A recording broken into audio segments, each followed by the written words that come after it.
All right, we're starting. If everyone could make it to their seats.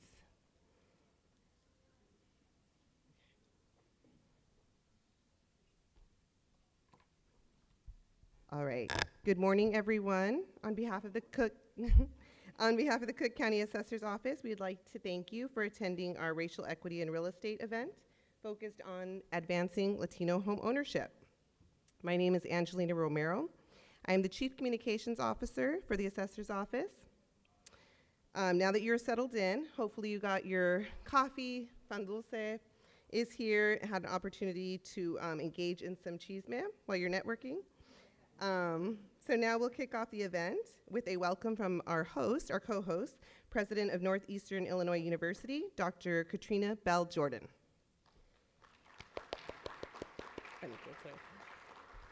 And just a little bit about her. So President Bell Jordan was named 8th President this July by NEIU Board of Trustees. Dr. Bell Jordan came to NEIU in 1997 as an assistant professor to the Department of Communication, Media, and Theater, and went on to serve as the department chair. She was appointed Dean of the College of Arts and Science, serving this position until taking the role of interim president. And she is an elected member of Skokie, Illinois District 68 Board of Education. So please give her another warm welcome. Thank you.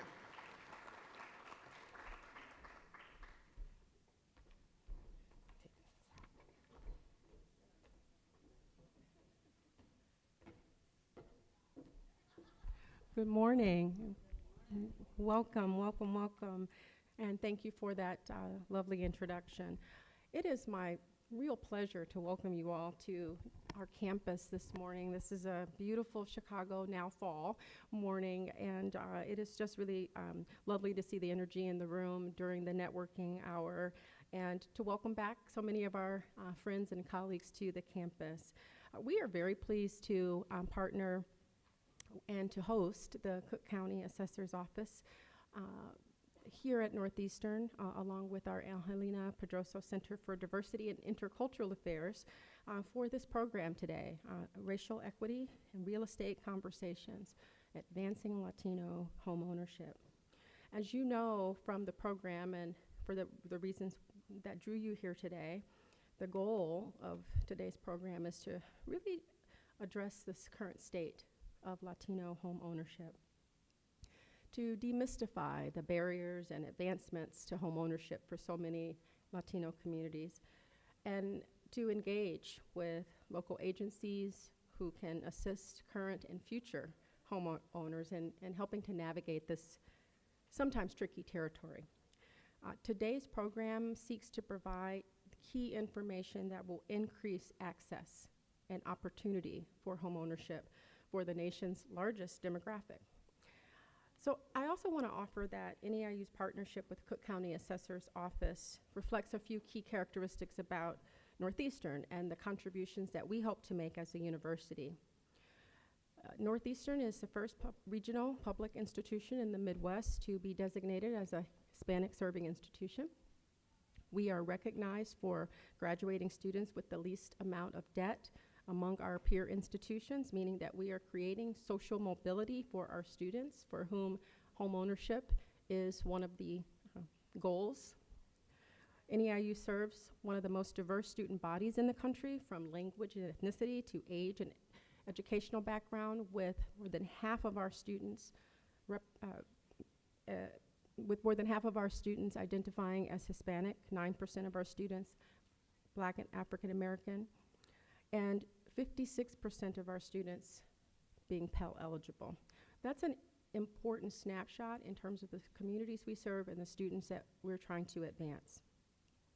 Our graduates increase their ability to earn and to ascend to leadership positions in their fields of study, and this has a ripple effect in uplifting the children of our students, their families, and their communities.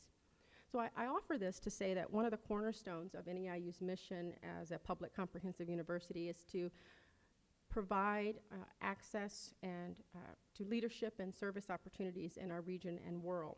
But it is also as an institution to demonstrate our own commitment to leadership and service to our community and our region. So partnering for this morning's program on racial equity in real estate is really an example of the commitment and specific commitment to supporting our Latinx students and communities. Today's panels bring together, as you can tell, scholars and experts, government, community organizers from around the Chicagoland area to engage in this conversation. And it truly is a substantial opportunity to honor and celebrate Hispanic Heritage Month. I'm also thrilled to welcome back to NERU our keynote speaker, 26th Ward, Alderperson Jesse Fuentes. Jesse, I lost you. There you are right there in front of me. A double alumnus of NEIU and a real exemplar of the leadership, service, and impact that our graduates have in so many areas, from legislative and governance to education, business, and technology. I'd also like to recognize and thank Dr. DeWitt Scott and the staff in the NEIU Pedroso Center for Intercultural Affairs for the leadership and advocacy for advancing the success of our Latinx students and their communities, as well as advocating for the diverse multicultural audience of students and communities that we serve through the Pedroso Center. So I don't want to take any more time away from getting this program started. I thank you again for the opportunity to welcome you, and I am really, really gratified to have you on our beautiful campus today. Enjoy the day. Thank you.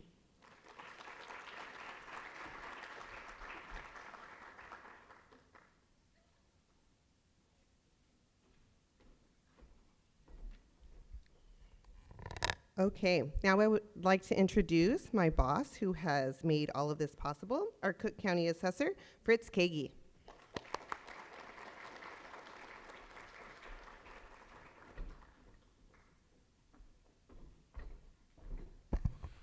Thank you, Angelina, and thank you, Dr. Bell Jordan. Good morning, everyone. Good morning. We are so excited about this event.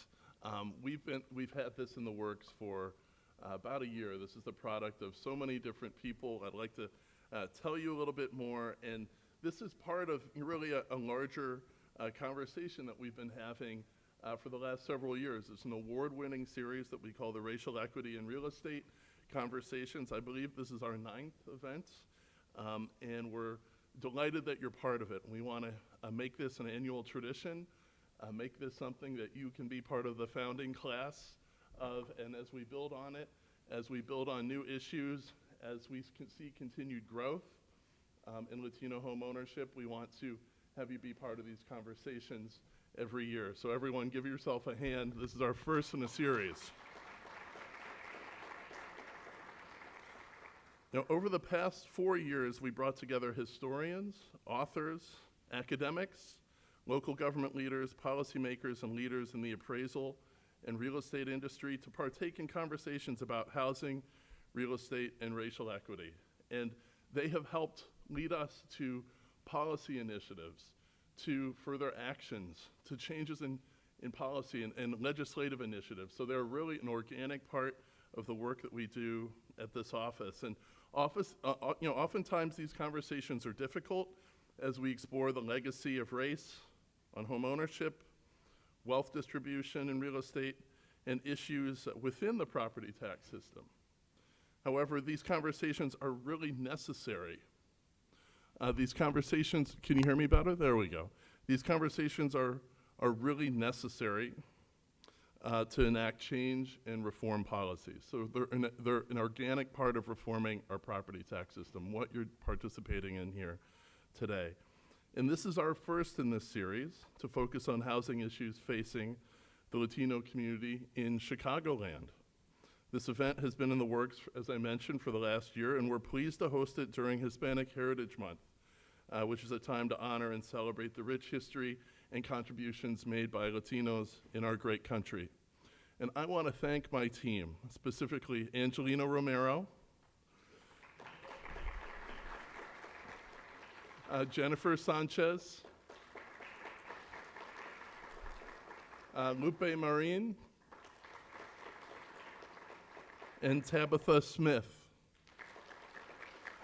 for their very hard work in planning this event and making it possible.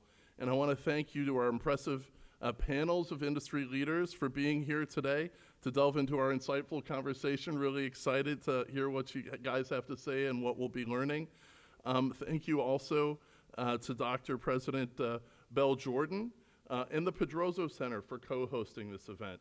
There's no other place like a buzzing college campus with students who are eager to bring new ideas to the table. So what a great place to do this. And we've heard about the great programs at the university that are producing the kinds of people that we want to hire at our office. So we think it's going to be a fruitful partnership. And I'd like to encourage all the attendees, whether you're a renter, a prospective or current homeowner, to check out the resource tables outside that offer unique services to homeowners. Services range from first-time homebuyer programs, down payment assistance, mortgage and property tax assistance, financial counseling, low-interest home repair programs, and real estate agencies that specialize in the Hispanic market. In attendance, we have today Lucha, the Chicago Bungalow Association, the Resurrection Project, the Cook County Land Bank Authority, the Northwest Home Equity Assurance Program, NAREP Chicago, and Reality of Chicago. Let's give them a hand for helping us kick this off. And lastly, I'd like to acknowledge our elected officials in the room. We have Illinois State Senator Natalie Toro. There's Natalie. Natalie helped make this event possible because she made us aware of the great facilities here, and she also is an alumna. Did I get that right? There we go.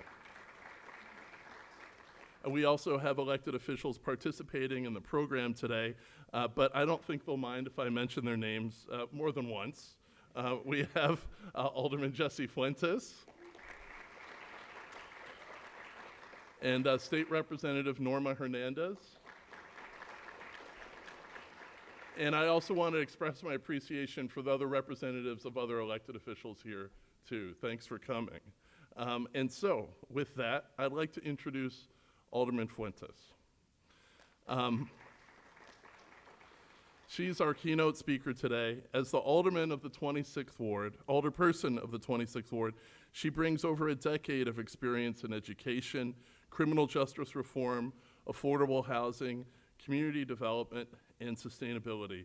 She grew up in Humboldt Park and earned a degree from Northeastern University and was involved in the founding of the Pedroso Center, which is co-sponsoring the event today. So isn't that cool? As the proud alderperson of the 26th Ward, she's led legislative accomplishments including the recent Northwest Side Housing Preservation Ordinance that aims to protect housing affordability in rapidly changing neighborhoods such as Hermosa, Logan Square, Avondale, Westtown, and Humboldt Park. So please allow me to welcome Alderperson Fuentes to the stage.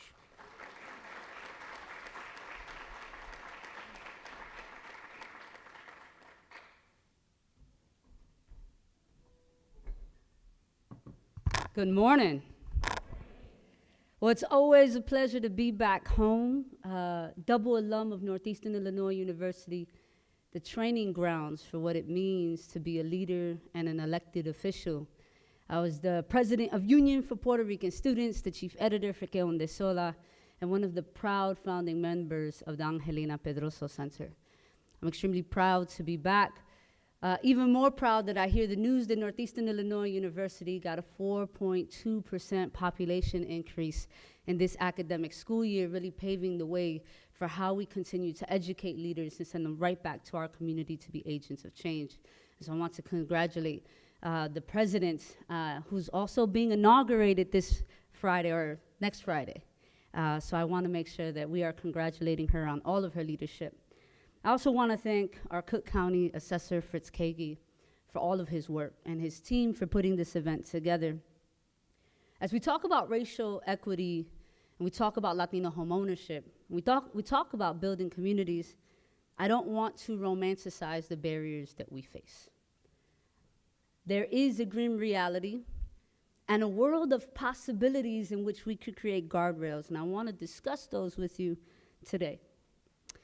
So if you or someone you know and love have ever bought a home, there are two factors that most likely were considered: the price and the location of that home.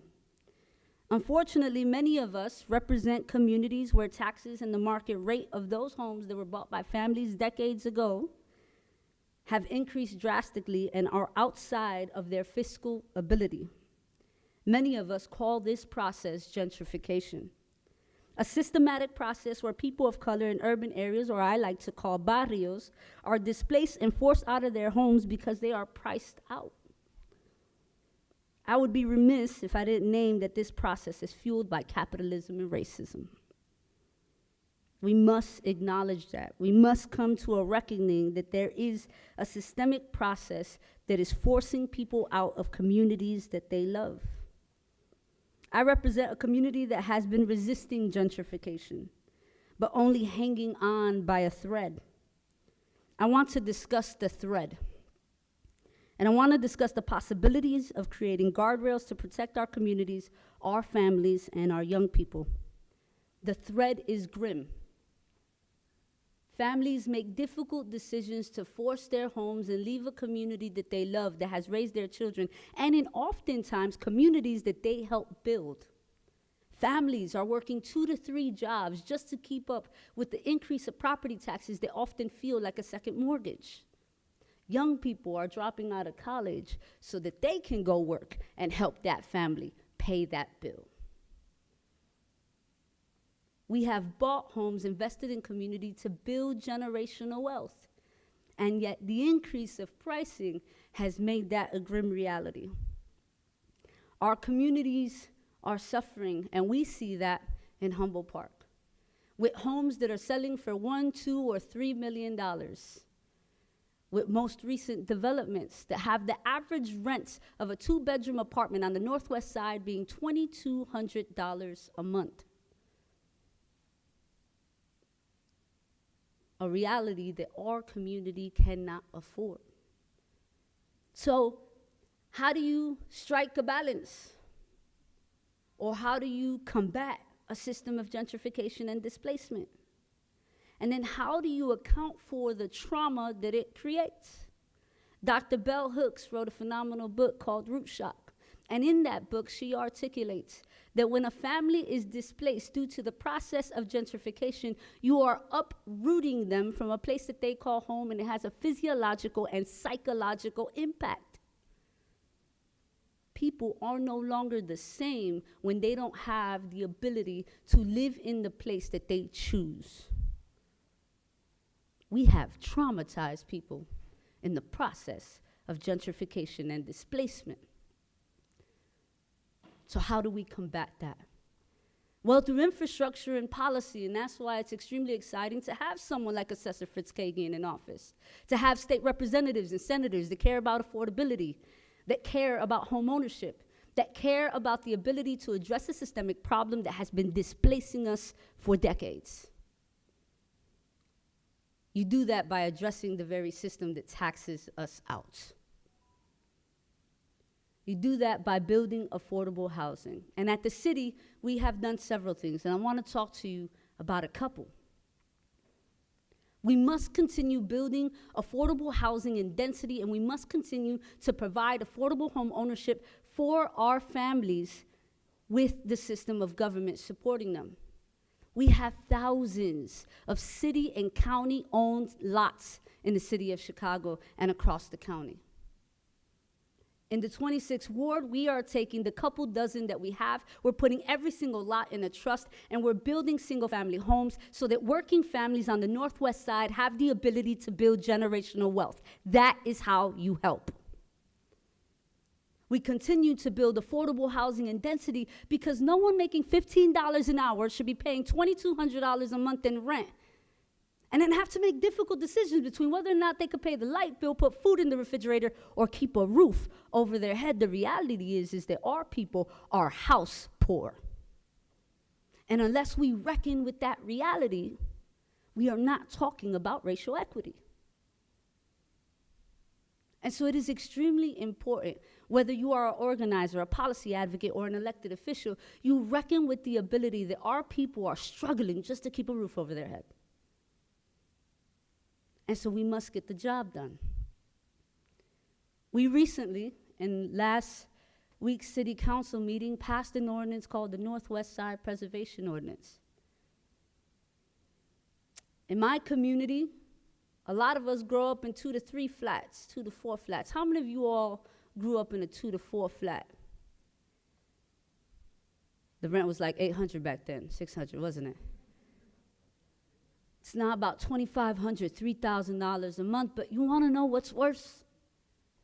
When we take those 2 to 4 flats and we demolish them for multi-million-dollar PlayStation-looking single-family homes that are sold for $1 million to $2 million, and that single home alone displaces 3 or 4 families immediately and a dozen down the line. Or when you can watch a beautiful 3-flat Greystone be deconverted into a multi-million-dollar home, and the place that you once called home only houses 1 family when you grew up in a building of 4. And that deconversion has an impact on the community. So the Northwest Side Preservation Ordinance has a simple principle, that the community belongs to the people. Property belongs to the people. Real estate belongs to the people. And so we're not going to deconvert or demolish naturally occurring affordable housing any longer. So we increased the demolition of the deconversion fee by thousands, so that it deters developers from taking away the homes that we all grew up in, the homes that can house future generations of Latinos who can at some point become homeowners and build generational wealth in our community, and we will have a return in that investment. That particular policy matched with the work of our state legislators to pass state-designated cultural districts and have a community like Puerto Rico Town, where we protect cultural enclaves because we deserve to have communities in which we feel like we belong to. That is the work of how we protect families. And so while the thread is thin and many families hang on, we know our ability to build guardrails to protect our families and to protect the work is extremely important.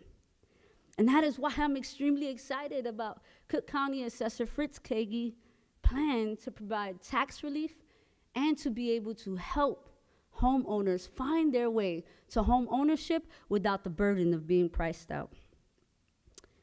So we gotta begin to increase the people who qualify for long-term homeowner exemptions. How many of y'all been living in your community for 20 plus years? You deserve that exemption.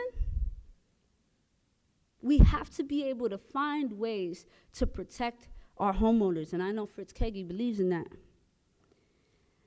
We also need a robust circuit breaker program.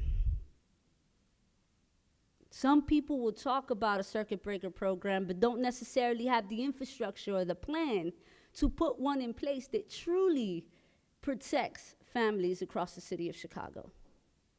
And so we gotta have critical conversations. We cannot pass policy in silos or in a room alone. We must engage community in what that process looks like. I know our assessor is gonna get us there. And here's this other piece.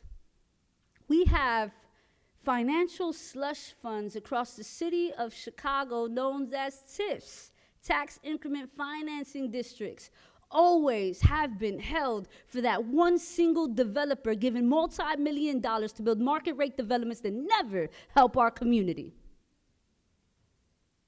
We need home ownership improvement grants out of those TIFs. We need loan support out of those TIFs. We need buying support out of those TIFs. We need to surplus those TIFs for working families across the city of Chicago and not give it to the one multi-million-dollar developer that's going to displace our communities in the first place. And so when we think about racial equity, when we think about advancing the Latino community and building generational wealth and sustaining communities that we all love so much. See, I'm born and raised Humboldt Park. I tell my mom I'm more Puerto Rican than she is on any day. And I love my community. There is nothing more fulfilling than driving down Division Street and seeing the largest Puerto Rican steel flags that affirm who I am and where I come from. And that shouldn't be taken away from our people. Or Pilsen and Little Village shouldn't be taken away from our people. And so today we're going to have critical conversations, and we have panelists that are going to be presenting the reality, but sort of the political and policy recommendations for how we get to where we need to be. And we need this room. We need the real estate industry. We need our policy advocates. We need our educators and our organizers. Because it is with that robust, collaborative collective that we sustain families all over the city of Chicago. We can no longer uproot and traumatize people in the city of Chicago. So I ask you, what would it take for you to protect the home that you've been living in your whole life? And use that energy and use that fire to advance the policy that the city of Chicago needs. Thank you all for being here, and I hope you have a great session.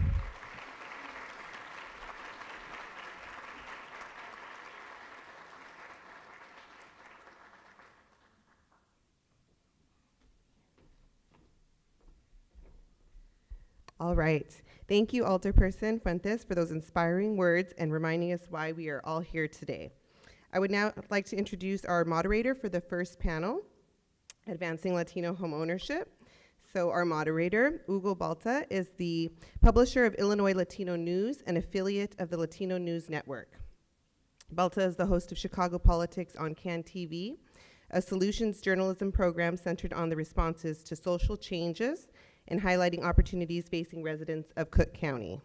He is a veteran journalist with multiple market experiences and an educator who teaches journalism courses at Columbia College Chicago. So please welcome my colleague and friend, Hugo, to the stage, as well as the other panelists.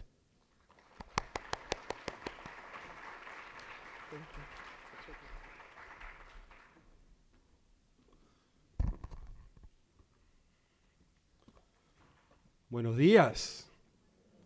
Feliz mes de la herencia hispana. Happy Hispanic Heritage Month. Por favor. Así, mejor, mucho mejor. It is a pleasure to be here with you this morning and play a small part of this critical, as Alderperson Fuentes said, of this conversation. What inspirational words. I am very happy to celebrate our Hispanic heritage, our food, our music, our art, but it's so important to leverage this month and really 12 months out of the year to speak about the challenges and opportunities that our community has. As a solutions journalism practitioner, I'm happy to be part of this discussion that not only talks about the challenges, but really rolls up the sleeves to talk about what are the responses to those problems. And everybody on this panel and everybody in this room plays a part of it. So without further ado, I will briefly introduce our panelists, and I welcome you to, and you should have this on your table, to QR code them, because their experience is long and extensive, and my introduction will not do justice to them. I'll start with the person to my left, Assessor Fritz Kaegi.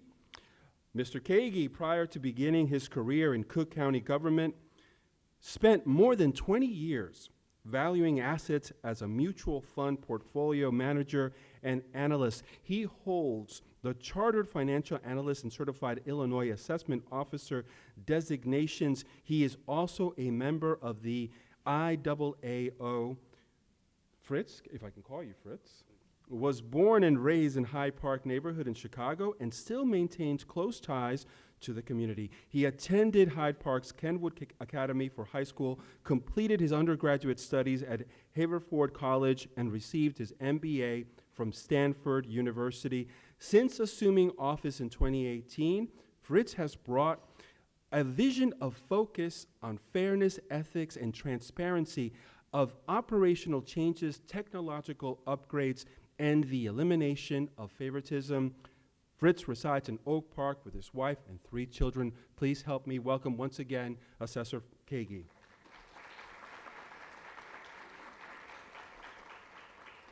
we have to his left, Representative Norma Hernandez, born and raised in Melrose Park. Before joining the General Assembly, Representative Hernandez worked as a community development planner at the University of Illinois at Chicago's Great Cities Institute. Through her work at UIC, she engaged in the intersection of academic research, community engagement, policy analysis, and program development through various projects to help address urban issues across Chicagoland. She is the first Latina representing the 77th District and has earned her bachelor's in social work, master's in urban planning and policy from the University of at Chicago. Please help me welcome Representative Hernandez.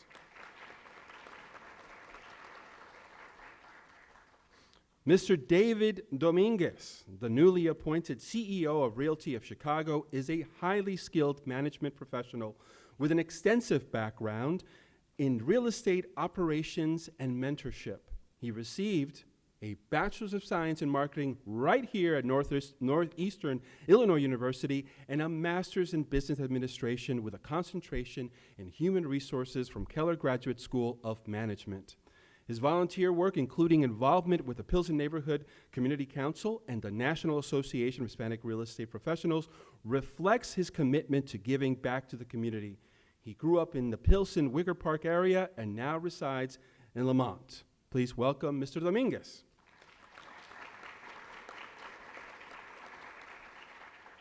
Mr. Gerardo Ravelo, a first-generation immigrant from Mexico and the Home Purchase and Financial Empowerment Program Manager at Resurrection Project. He began his career in housing counseling with the nonprofit sector right out of college, inspired by his parents' experience buying their first home and the challenges it posed for immigrant Latino families.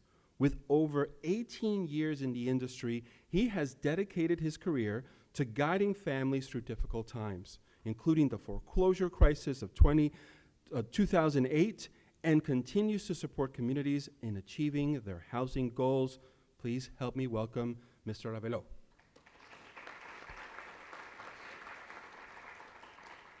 And last but not least, Mr. John Joe Schlickman, a DePaul University professor. Mr. Schlickman's teaching and writing center on the potential for equitable, just, asset-based community development. His books aim to connect our understanding of what seemed like big processes such as globalization and gentrification to the street level. They consider how organizations and people promote, resist, or exploit community transformation. What decisions do residents make at navigating it? What is its influence on neighborhoods? What paths to city leaders chart forward in the midst? Please help me welcome Mr. Schlickman.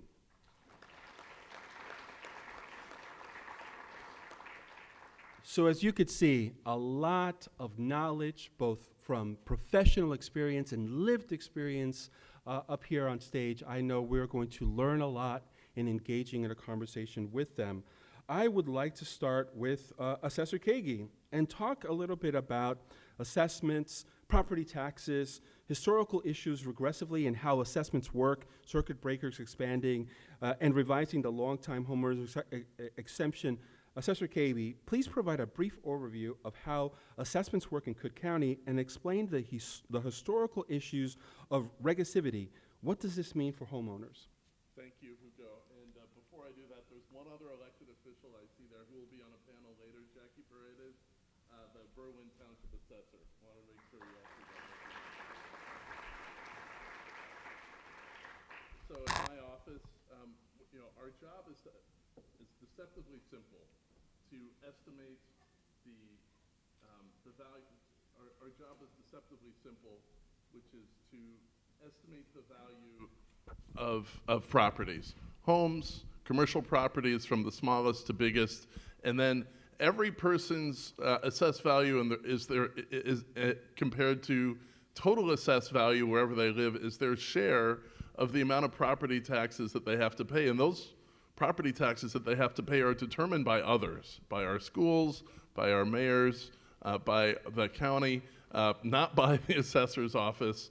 But assessments are really important because they affect your property taxes by determining not only whether we valued your home correctly, but also whether all the other properties in the city are also being valued correctly by the system. So it's very important. It's a zero-sum system. And when home values, the things that makes property taxes regressive are manifold. First of all, the whole system is set up, it's regressive, right? It doesn't look at your income. It doesn't look at whether you're employed or not. It's a tax that has to be paid regardless of your income or your personal circumstances. And that makes property taxes automatically regressive. Our state is instantly very regressive because our state does less than any other for helping to defray the cost of education in our state. And so that burden has to be made up by all sorts of property owners. So a lot of us have our friends in Indiana who love to tell us about how their property taxes are low. Their property taxes are low because their state covers 50% of education costs. Our state only covers 25%. That's why our property taxes are high. And so the stakes are high. In the past, assessors like me, and actually assessors around the nation, have tended to overassess homes at the bottom end of the price spectrum. So this is a big problem. Basically, people would look at neighborhoods on the southwest side. You might have a Latino neighborhood right next to a wealthy neighborhood like Beverly. And if you average the sales prices between those two, guess what's going to happen? You're going to have undervaluation of the rich white neighborhood and overvaluation of the Latino neighborhood. And that has been happening over and over and over again for decades, not only in Cook County, but in many parts of the country. So that's regressive. That's another kind of regressivity. Third kind of regressivity is where if there's systemic bias in undervaluing large commercial properties, which has also existed in Cook County, and can exist not only at our office, but other venues where appeals are made.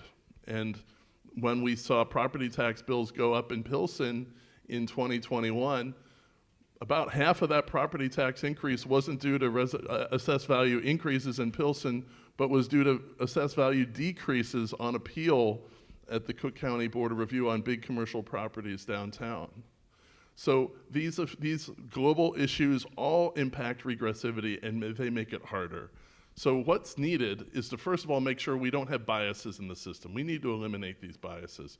On the residential side, we've worked hard to eliminate the disparities at the bottom end of the price spectrum, and that's made a big difference. In 2021, because we eliminated about 80% of the disparities that were there, people's property taxes fell in Back of the Arts, East Chicago, and several other majority Latino neighborhoods, because assessments were rising across the north side. But of course, as Alderman Fuentes mentioned, property taxes rose a lot in Humboldt Park, in Pilsen, in Little Village, and it impacts Latino people. So this is something we really need to fix.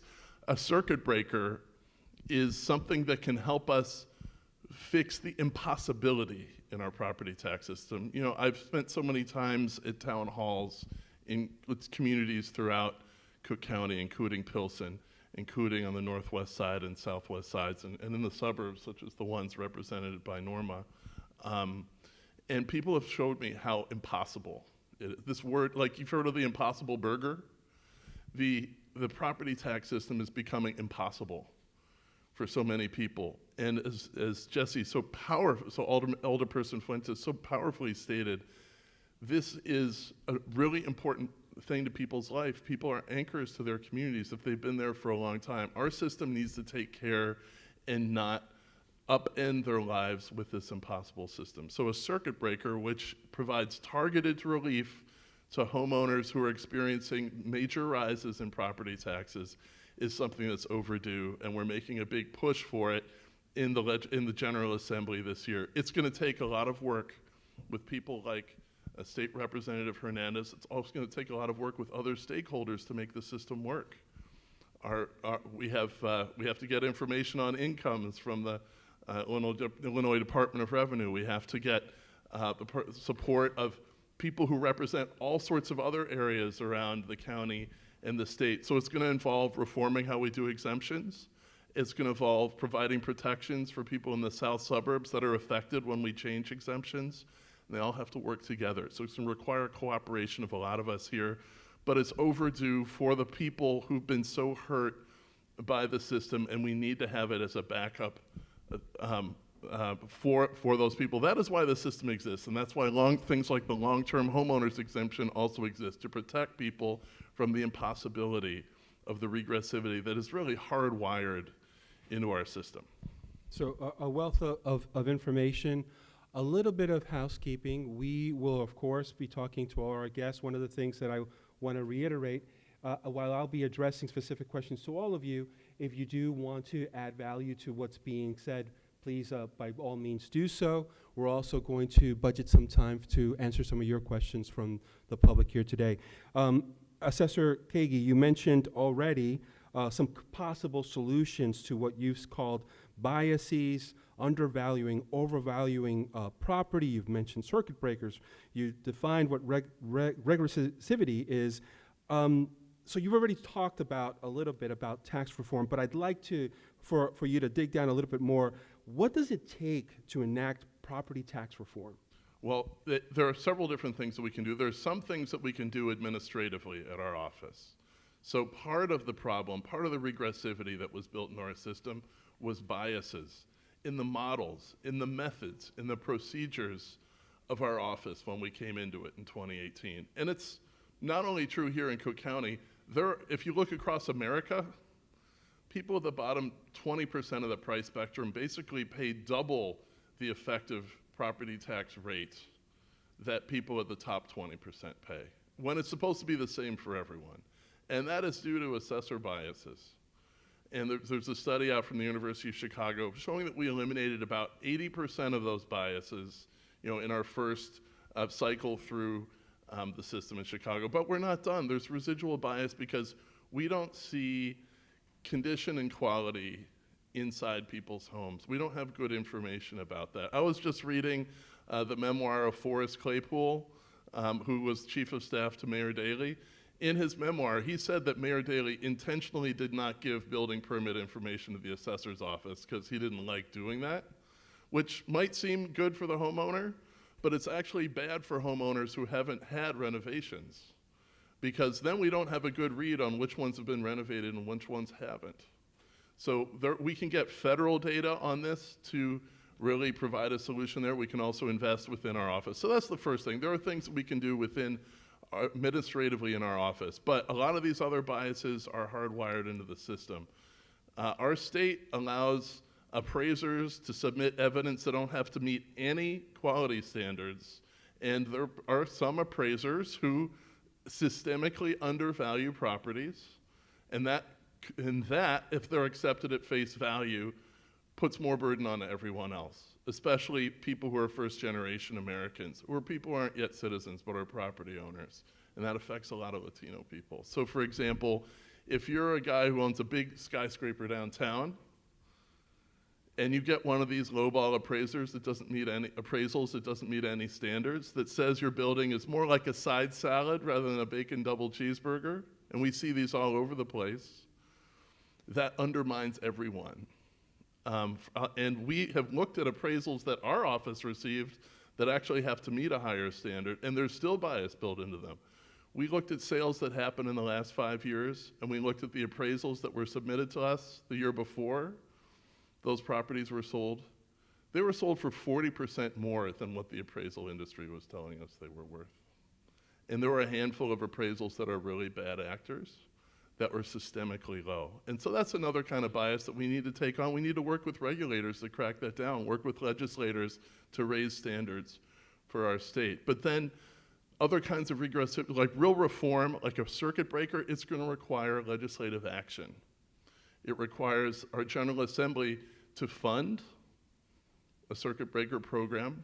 It doesn't require an enormous amount of funding. It'll require about $100 million, we think. And our county can also participate.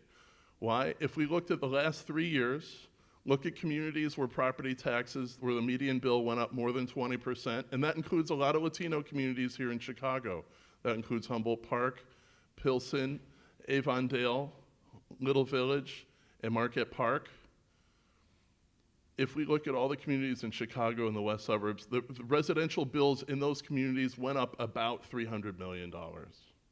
So if we can cut that increase by a third for people over a cycle, over a 3-year cycle, that'll make a big dent in that problem. That could provide aid of about $1,000 per household, which would make a big dent in some of the increases people experience. The typical bill went up in Pilsen $1,500.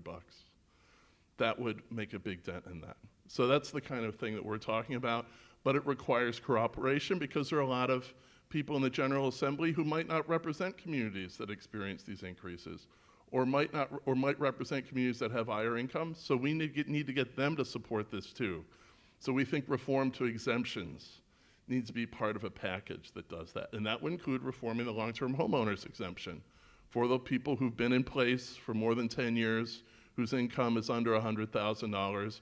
Right now, there's a convoluted formula that only lets 2% of homeowners in Cook County qualify for that. And then people are missing out on it. We need to modernize that and make that suited for the communities that are experiencing this today, these impossible increases. But then, when we change exemptions, it can cause chaos in the south suburbs where communities don't have much property tax base to speak of. The last time we changed exemptions there, tens of thousands of people fell off the rolls with 0 tax bills, and the people left on the tax rolls, their bills went up a lot. In Park Forest, the typical bill went up more than 20% because of that. So the third pillar of any tax reform has to be some protection for the south suburbs. So it's a complex process. It's going to require a lot of work together with stakeholders, but we've got to do this for all the reasons that Jesse laid out. It's going to take legislative action. We are weeks away from a general election. And it is important, especially for our community that underperforms, right? The potential is always high. The potential is always, we can make the difference in any election, local, state, and federal. But what happens is we don't show up. So as part of a solution is taking action, legislative action that begins with all of us voicing our opinion at the polls. And of course, a lot of what you talked about takes collaboration. These problems that were, as the assessor has said, hardwired, intentional, systemic, will take action and will take that same type of intention to right wrongs. I'd like to now go to State Representative Hernandez.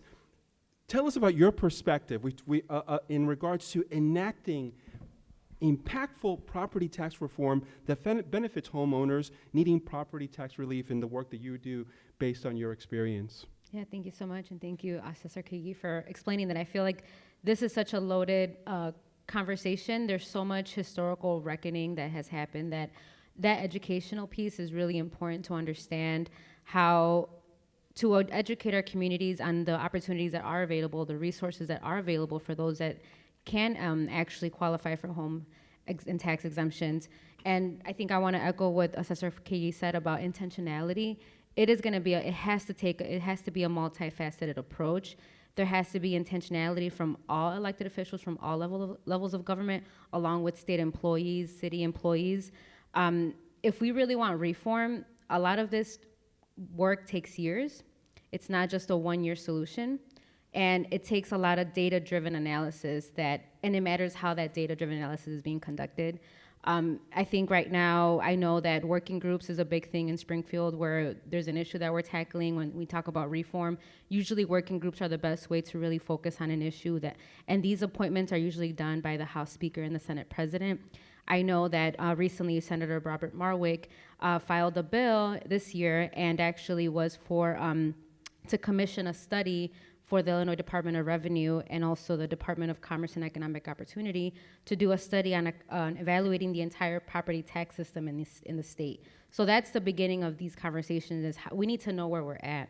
We need to rely on the data that's available. We need to understand the historical and racist practices that were being done, and how can we make sure that the elected officials that are in the room are being intentional with really having this reform take place. And again, going back to the voting aspect, this is why it matters to know who your local elected officials are. We sometimes get fogged with the federal elections, but it's really about the local elected officials that are making an impact. despite of the Democratic and Republican polarized society that we're in, this is a Democratic state. There's going to be good Democrats and there's going to be bad Democrats, right? We've seen that happen. There's a history of that here in Illinois.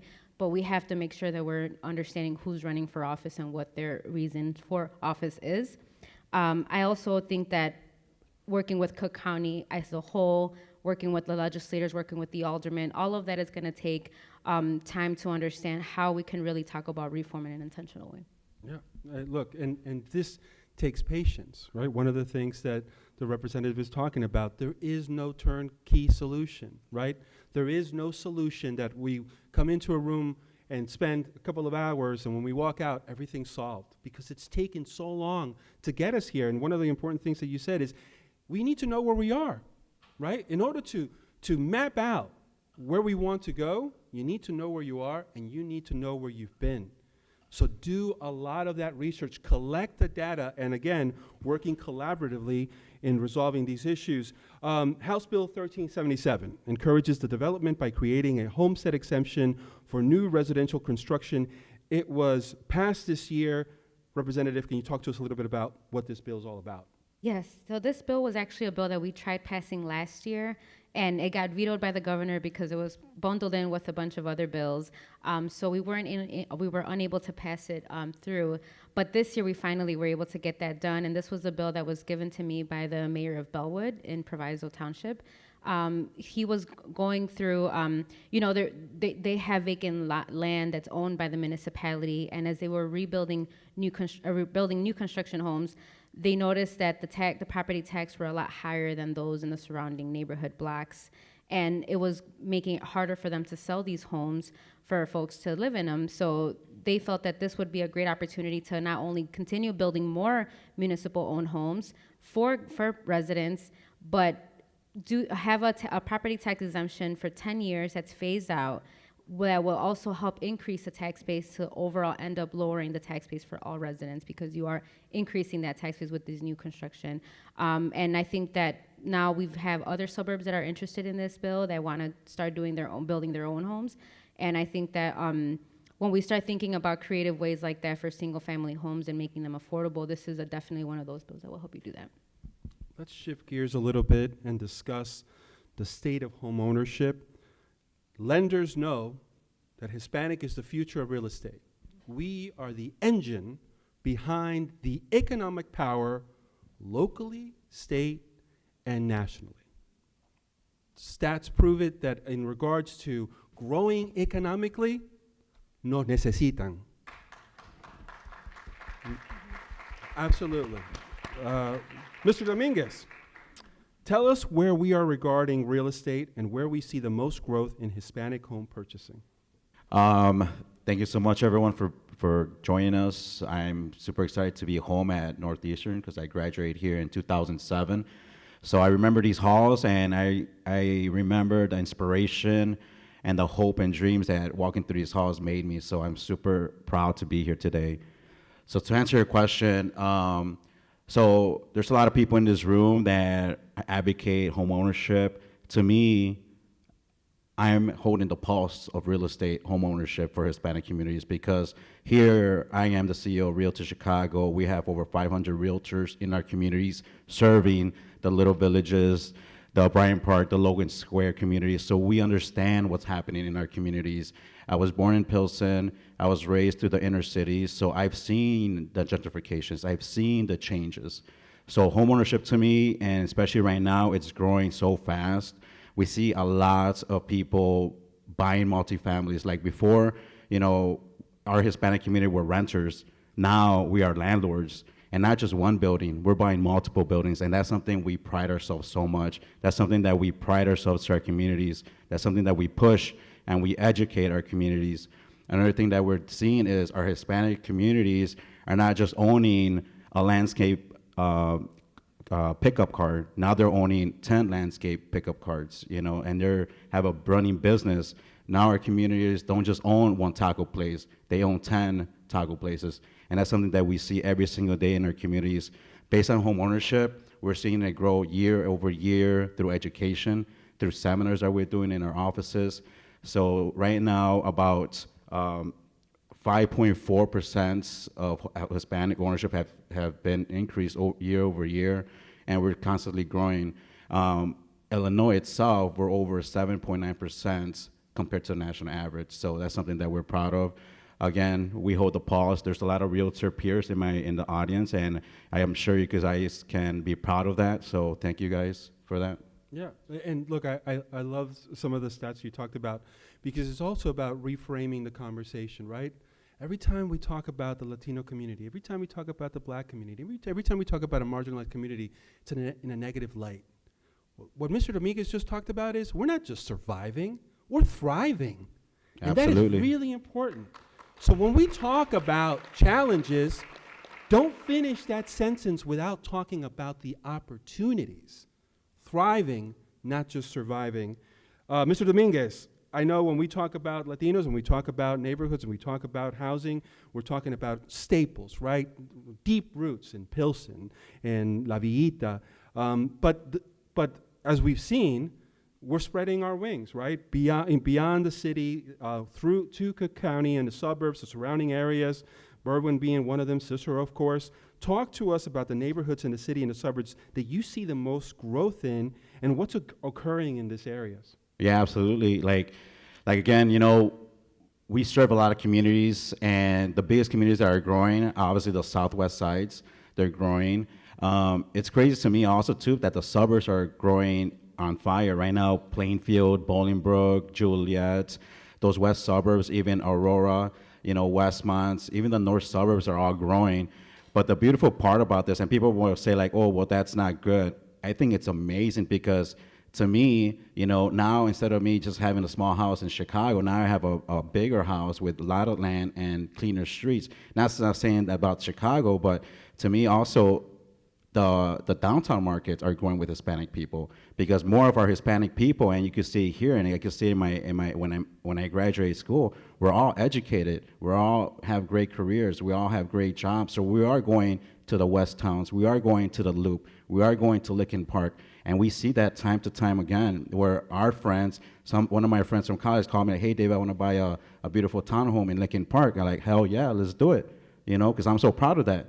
Now I see my people in those neighborhoods. I see my people in those areas. I see a lot of my clients buying ranches, buying horses. So we are doing things that was never thought of, and I am so proud of that. Yeah, and what we're bringing with us is also some much needed influx of money, of income, anchor businesses, returning the reemergence of Main Street that had gone away because of corporate strategies in regards to shopping centers, et cetera. But when you walk down any main street, and I challenge you not to find many Latino-owned businesses. So it's not just buying the homes, but also bringing with it the wealth that is much needed in those communities. We've talked a lot about information. We've talked a lot about education. And again, one of the things that I love about today's conversation is it's about information, it's about education that ends up in empowerment. It ends up with us walking away with new tools or more tools than the ones that we walked in with. So I want to now turn it over to Mr. Ravelo.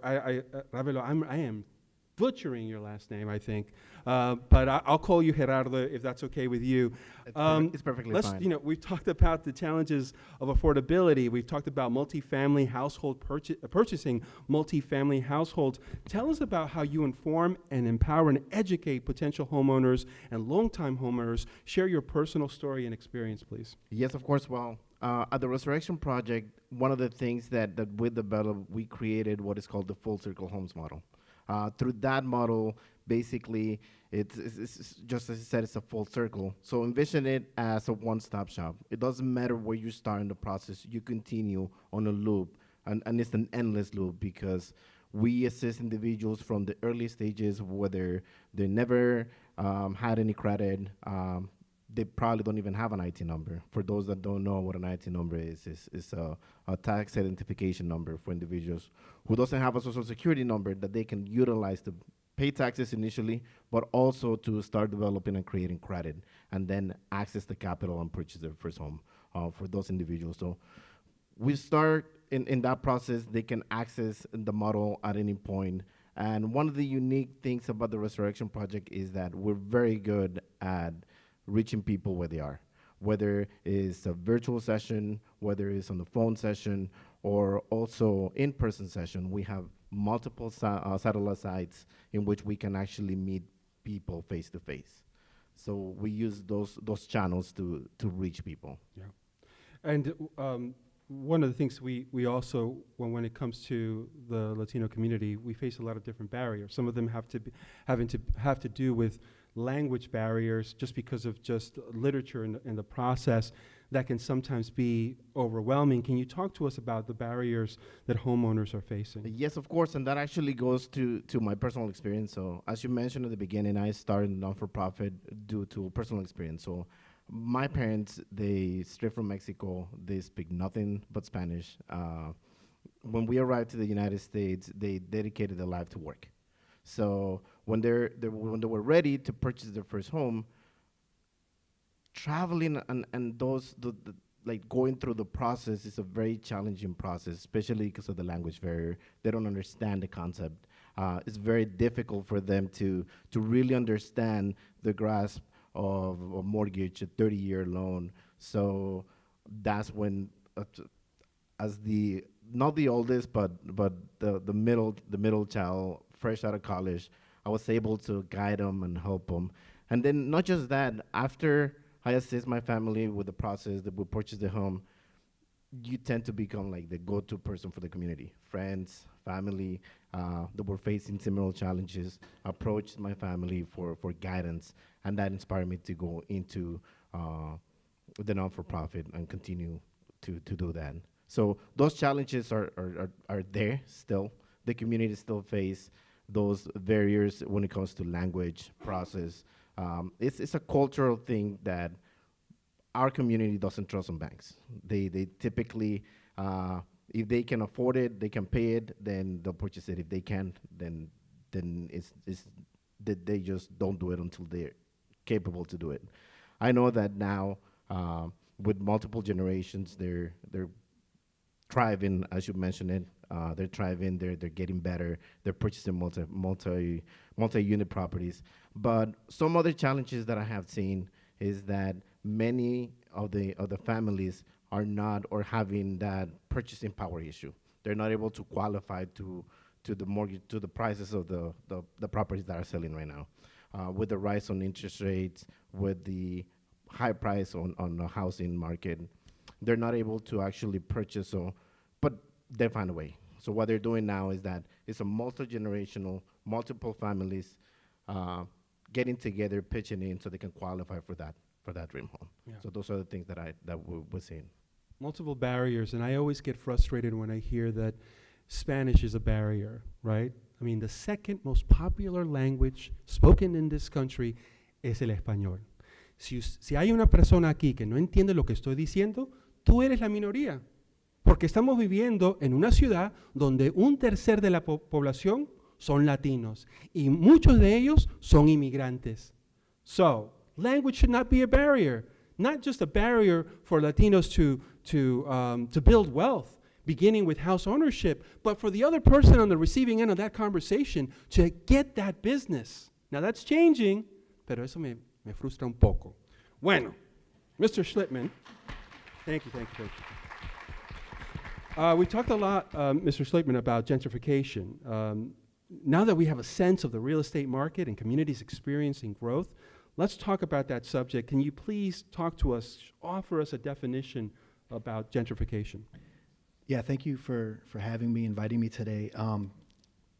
So much expertise in the room, but I just want to jump on the train that Alder Fuentes put us on, which is speaking about kind of the roots of gentrification. First of all, gentrification is global. It's something that's happening all over the world. And what's happening all over the world is that properties that were devalued are being rapidly revalued. Now, there's a story behind the devaluation, and that's a community's story to tell. How did this community lose value? in a racialized city with systemic racism in our politics, like Chicago and the state of Illinois. That's going to be a story of systemic racism, that devaluation. It's going to be a story of redlining. It's going to be a story of locating polluting industries and all the things that devalue neighborhoods. But then there's this issue of revaluing, and who are you revaluing for? So gentrification is new commercial and residential infrastructures, uses, for middle and high income residents. That's the for who. It can be a different ethnic group or racial group. It can also be the same. Oftentimes, we're mostly thinking of white gentrifiers, and much of our study and much of our conversations are about white gentrifiers, but gentrification is very complex. To what effect? To create displacement pressure. And that can be cultural displacement, where I'm still at the same address, but it's no longer home. That can be economic displacement of rent going up. But at the root of it, whether it's I'm moving 10 miles away or whether my neighborhood moved from around me, it's about the loss of home space. And I think that's where our politics need to go, is to this idea of home and home space. That's excellent. It's a multi-pronged problem. We often think it's just a problem in regards to race, but it's a socioeconomic problem as well. And yes, it's not just about the physical aspect of losing your home, but your cultural, you're losing your culture as well. So it's not just economic. Now, when we hear about gentrification, it's often very centered in the city, but it's also affecting Chicagoland. Can you talk to us a little bit about that? Yeah, so one of the reasons why I like to define gentrification generally in terms of how it's occurring in Lagos, Nigeria, and Sao Paulo, Brazil, and Chicago, Illinois, is because it's really just about that devaluing and that revaluing. So a suburb that's gone through these same processes of devaluing can also be gentrified, and the same processes of displacement can happen there. So I think, there's no special magic pill to fight gentrification. It's always going to be a cocktail of policies. And around the world, we see this cocktail of policies. It's the ARO, inclusionary zoning. It's property tax circuit breakers. It's anti-deconversion. Because what happens in the devaluing of a neighborhood is properties are divided. So deconversion is just the turning back of that property back to a state where it's not divided anymore. So saying, no, we're not just going to let this neighborhood, whether it be a suburb or whether it be in the city, we're not going to let this neighborhood just ride on the waves of the property market. There's something more important than that, and it's the idea of home. That can occur in the suburbs or the city. Either way, it's going to take a cocktail of policies from all different angles, anti-demolition ordinances, to fight gentrification. And absolutely right? It's finding that equilibrium, that cocktail, because you need that investment, but you don't want the displacement. So what is that cocktail that gets us to equilibrium? I want to bring it back to Assessor Kaegi for a moment. Let's talk about Pilsen. Let's talk about the role of renters in regards to explaining affordable housing programs for landlords. So, one of the most important and neglected areas of the effect of gentrification is renters, because we can create a variety of exemptions that provide protections for homeowners. If we expanded the long-term homeowners exemption, that could provide protection for people from being priced out of their community. We already have the senior freeze, which helps seniors from being priced out of their community for people who have incomes below a certain level. But what about renters? If all the rental housing in a community is market rate, and the market is re-rating neighborhoods, like you mentioned, Professor Schlickman, then market rates can drive out renters and be a huge engine of gentrification. So we recognize this with other members of the General Assembly, in 2021 when we got past the Affordable Housing Act in Springfield. It was, the lead sponsor was State Representative Delia Ramirez, who's now in Congress, who represents areas including the 26th Ward where Alder Fuentes is, as well as covering some of the areas in the northern suburbs, including Norma's area.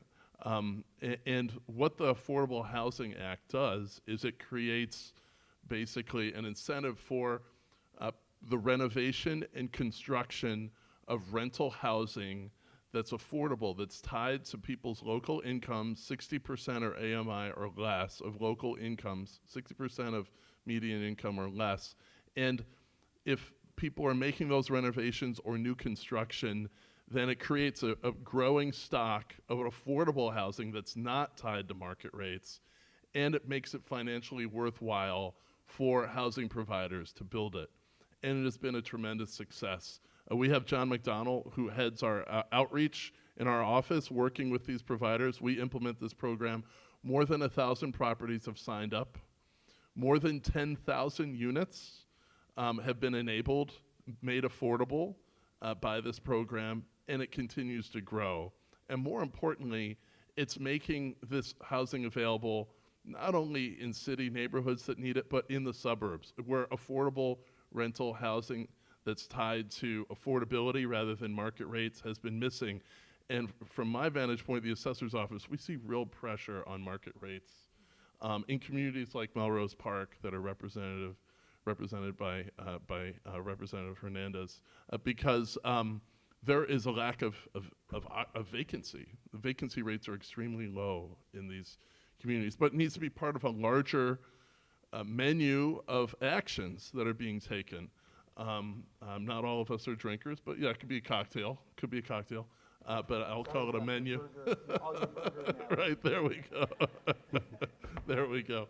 A circuit breaker should be part of this too for homeowners, because if the system is not functioning the way it should be, taxes can become impossible for people. And a circuit breaker is a very important part because it targets relief to homeowners whose bills are increasing the most, who have the greatest need based on their incomes. And I think that needs to be a very important part of what's happening. And it was not just Chicago communities that have had their bills increase the most. I mentioned that roughly $300 million increase. Chicago, of the 3 areas of Cook that we look at, actually had the least number of people whose bills went up more than 20% over the last 3 years. The greatest were in the suburbs. The north suburbs had a lot, especially in communities west of Chicago, in Leiden Township, like Melrose Park, Franklin Park, other places where you used to be able to find a bungalow for $150,000. Good luck finding one for under $300,000 now. And that just happened in the last 3 years. The last 3 years have been the strongest for home values in the last 20 in most places in Cook County. But the greatest amount was the south suburbs. There were 40 communities where bills went up more than 20% in this last year. And that affects Latinos. Latinos are moving to the south suburbs in great numbers. We see it not only in the southwest, but also in places like Harvey and Matheson, where it's kind of a new phenomenon. But so this affects everyone. Yeah, a widespread issue. Representative Hernandez, you wanted to add? Yes, I wanted to share some good news or some positive data that I had the pleasure of working on a few years ago. I did a landscape study on the Latino growth in the western suburbs back when I was a researcher at Great Cities Institute. And some of the awesome findings that we were able to see, despite all of these barriers and challenges, but our people are buying homes. And for example, the age group of 18 to 24, in the western suburbs, 20.8% of Latinos own homes in that age group compared to our white counterparts of 11.8%. So our younger population have a higher rate of being homeowners versus any other ethnic demographic. And then the farther out in the Chicago region that Latinos are moving to, more likely they will be homeowners. So for example, out in Kendall, Grundy, and Will County, they had the highest homeownership rates in the region of 71.4%. And lastly, I wanted to just share some other fun data that I worked on. We were able to cover several suburbs in the western area, and about 14 of those suburbs that we studied had over 75% of Latino homeownership. Westchester itself, 94% of Latinos living there are homeowners. You have Bedford Park, 100% of Latinos living there, homeownership rates. Maywood, 76% of Latinos in Maywood are homeowners. So these numbers have been amazing. Oak Brook, 83%. Clarendon Hills, 95%. I can go on. This is really great data that we were able to pull, but also the reality is that a lot of the homeowners in our suburbs are also living in overcrowded housing, right? The young population is buying homes. Does that mean that they're not going to school because they're then deciding to work and afford their home? These are the other layers of conversations that we can always dive into, but I just wanted to shed light to some positive data that I was able to work on a few years ago. Thank you. Thank you very much for that perspective. Now we're going to go to the portion of this conversation where we want to hear from you. We've got about 10 minutes for questions, and I believe someone will go around with a mic. Please raise your hand if you have a question for one of our guests, and we'll get you the mic. Kelvin will get you the mic. Questions, anyone? Questions? I'm sure there are questions, so let's have one person kick us off, and I'm sure we'll get on a roll. Thank you. I see this first hand here. Hi, good morning, everyone. My name is Fabiola. I'm with the Illinois Housing Development Authority. My question is for Realty of Chicago. Can you what were those stats again that you said? I remember it was like 7.9% across the country, but then you zoned in on the state of Illinois. Can you repeat that? Yeah, so I didn't forget to mention when I was at Northeastern, I wasn't the best student. So numbers was not my thing. But either way, 5.4% nationally has grown through Hispanic ownership through the country, and it's Illinois is 7.9% higher than the national average. So those are kind of the numbers. So Illinois is growing higher than the national, but yeah. So thank you. Another question. Hi, my name is Anthony Rodriguez. I happen to be a real estate agent, Northeastern alum, so that's an alum here. It's nice. My question is for you, Fritz. With regards to the assessor's office, it seems like the function of assessing value is inherent in appraisals. Do you guys have the authority or a function within the branch of your governing authority to create a standard by which you are the arbiter of value? Because I mean, obviously that's your function, but you rely on all of this external data, and I'm just wondering if the state has given you that authority or the resources necessary to create your own appraisaling kind of standard. Great question. So first of all, at our office, we can create standards for appraisals that we receive as part of the appeals process. So one of the things that we did when we enacted new rules when we came in 2018 is says that appraisals have to meet the same standard that appraisals that are used by banks have to. It's a standard called USPAP, and it's created by Congress. In many states, all appraisals are required to be done to this standard.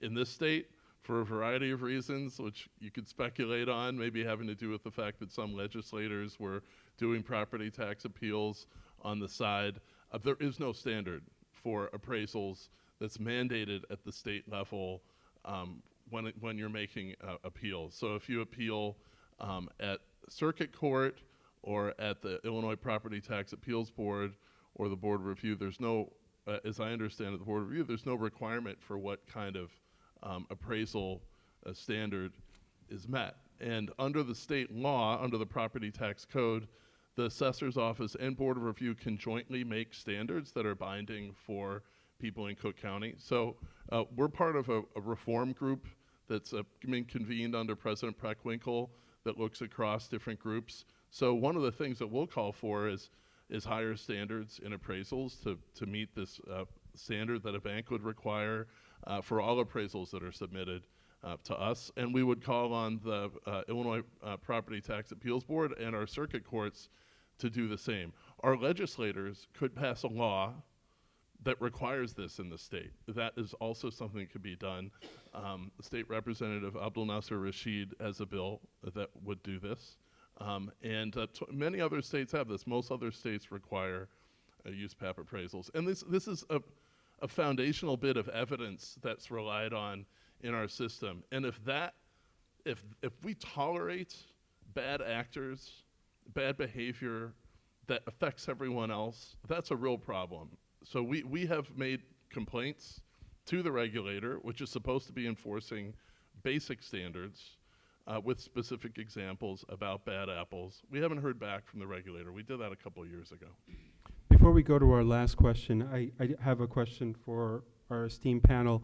A lot of what we've talked about this morning in regards to challenges, solutions, responses. And in the work that I do around solutions, journalism, what we talk about is not just looking at best practices and lessons learned of what's happening right in front of us, but stepping away and standing up and looking where else comparable cities are challenged with these same issues, and what are those responses? Is there anything, any place within the state, within the country, outside of the country, based on the work that you do, that you can point to say, you know what, that's a good idea, that's a good response that we should emulate, or at the very least have a nuanced response similar to what you're seeing?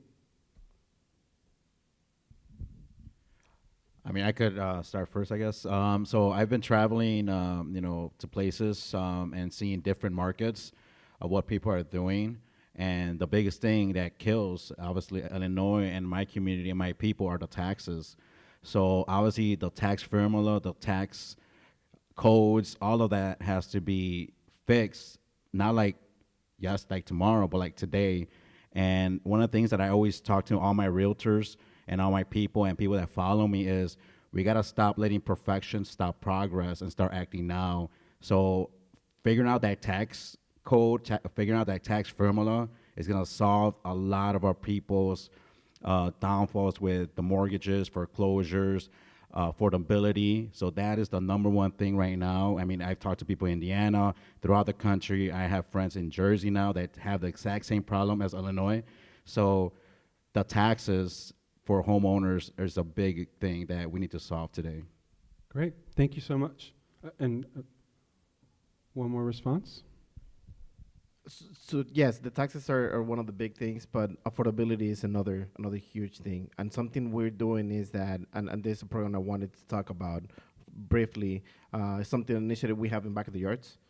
In the Back of the Yards community, which is a predominant Hispanic community, as you all know, one of the things that we're doing is that we, in collaboration with other non-for-profits, we built a fund. I believe it's about $10 million, in which we're utilizing those funds to reduce the prices. So we're building new construction and we're reducing the gap, making the properties more affordable for the community. These are properties that we're not listed in the MLS, and we're trying to really emphasize in the community. So by bringing down the purchase price of those homes is allowing families to really reach that affordability, because affordability is another big issue that we know is there. Can I add something to that? So, so going back to affordability, but our people that have houses now, when the taxes go up, they have to sell. They're forced to sell. So that's what causes gentrification, right? So, I mean, buying programs are great for education purposes, but if we want to keep people in their homes, we got to make sure that we got to have them be able to pay for their homes through the taxes. So, I mean, there's a lot of great programs out there in the state, local, neighborhood level, but I think that's the primary cause where we're at today. Thank you. Please. Just to distill it down, like globally, best practice, move slowly and move inclusively using community wisdom. If you don't do that, the changes are not sustainable. That is the global lesson. Move slowly and move inclusively. We can't let perfection stop progress, so we gotta act now. So we gotta ask our elected officials to please help our communities. I want to make a quick addition. Like, I see systems that work better, that provide less a burden in terms of property taxes, that systems that seem to work well funding their education. Minnesota, Massachusetts, Washington, D.C., actually, state of Virginia. One of the commonalities that all these places have is that they fund education more through income taxes than through property taxes. In Indiana, they have a county income tax. That covers their education expenses more. In these other places, they have progressive income taxes that help to defray the cost of education rather than taxing people's properties. And this is one of those hardwired biases because if you look at different racial groups and how their wealth is invested, for Black and Latino people, more of their wealth is invested in their home than for other racial groups. And yet, the way we tax in this state taxes that wealth, whereas for other racial groups that have their wealth in securities, like bonds and stocks, that wealth basically is generated, not only is the wealth not taxed, but the income that's generated by it is largely not being used to pay for educating our children. So what I recommend, and I wrote an article about this for the Chicago Council on Global Affairs, is our federal government is uniquely placed to tax incomes, especially on e-commerce, especially on international flows. Our federal government should be using its income tax power to be funding more of our schools than they do right now. They only cover about 8%, and I think one of the long-term things that needs to be done is shifting more to federal funding of schools while we keep local controls. And this will be one of the big political questions of the future. Federal government should be covering more of the income that's generated in the United States to fund education of our children, which after all is a terrific investment. And then we need to figure out how we preserve local autonomy in that. And I think that's a really important thing. It'll be very important for Latino communities across the states, where in some of these states, education is being desperately underfunded, and I would argue here in Illinois too. Thank you very much. And what I love about this question is it forces us to step away, right? Too many times we try to force a square peg into a circle because we're trying to reintroduce something that hasn't worked. Why are we doing that? So by looking, and the assessor named a couple of different states that are good examples. One of the things that's sticking with me that's so true that Professor Schlittman was talking about is we have to talk to the community. They're often talked about, but they're never spoken to, let alone listened to in finding those solutions. Last question, and I'm really sorry that we've gone over, but wonderful conversation. Last question. Yes, it's a great conversation. I'm really thankful that we're having these conversations. This question is for Assessor Kaegi. A few years ago, when I started really paying attention to the exemptions that were available, there was an exemption that you came up with. It was if you did repairs or home improvement, there was a home improvement exemption of up to $100,000. Is that exemption still available? Yes. So the exemption is the home improvement exemption. I believe it's $75,000. But if you make an improvement on your home that increases the amount of habitable square footage, that increase is not reflected in your assessment for several years. It's only phased in over time. And that's put in place automatically as long as we receive notification of the building permit. Hundreds of thousands of people are participating in that exemption program. And then also growing up in Pilsen, I remember when property owners, sometimes they feared actually increasing the value of their home value with improvements because of having that fear that their property taxes would increase. So I believe that talking more about programs that will help you give more value to your home so you can keep it, because once you start having this gentrification, the first thing that you start feeling is like, oh, well, their properties start looking better and mine don't look great, right? But if I do start fixing my property up, then my property taxes are gonna go higher. So I think speaking more of financing programs, but also not being taxed on once you do those improvements will help a lot. But thank you very much also for the upgraded technology that now we're able to use for exemptions and appeals too. Well, you're welcome, and I agree. We don't want to be deterring investment that happens in our neighborhoods. This is why really we should be looking more at having income taxes support our education, our educational system rather than property taxes, because when we have property taxes, that deters physical investment in the community. We want that, and the home improvement exemption is one way of reminding people that making an investment in your home is almost always a really good investment. Even if you didn't have that home improvement exemption, but especially when you have it, you generally don't want to make taxes wag the dog in terms of investment decisions. Generally, if it makes sense to add a living room or a ADU, accessory dwelling unit, to your home, you should do it, and it might cause your taxes to increase somewhat, but it's still going to be a money good decision. But we don't want to deter that. And also, we want to make sure that we have a good enough read on physical conditions and properties so that when one person is renovating a property and selling it, that doesn't necessarily mean the person who hasn't renovated their home also has their taxes rising. We need to see the differences happening. This is especially true in Pilsen, where on one place you might have a tricked out Martha Stewart, completely gutted to the studs building next to a 100-year-old home on a different level that hasn't been renovated. And so these building conditions data are very important for us to do a good job. Assessor Kaegi, esteemed colleagues, panelists, please help me thank them for their time and their insights. Thank you very much. Thank you, Northeastern University. See you again.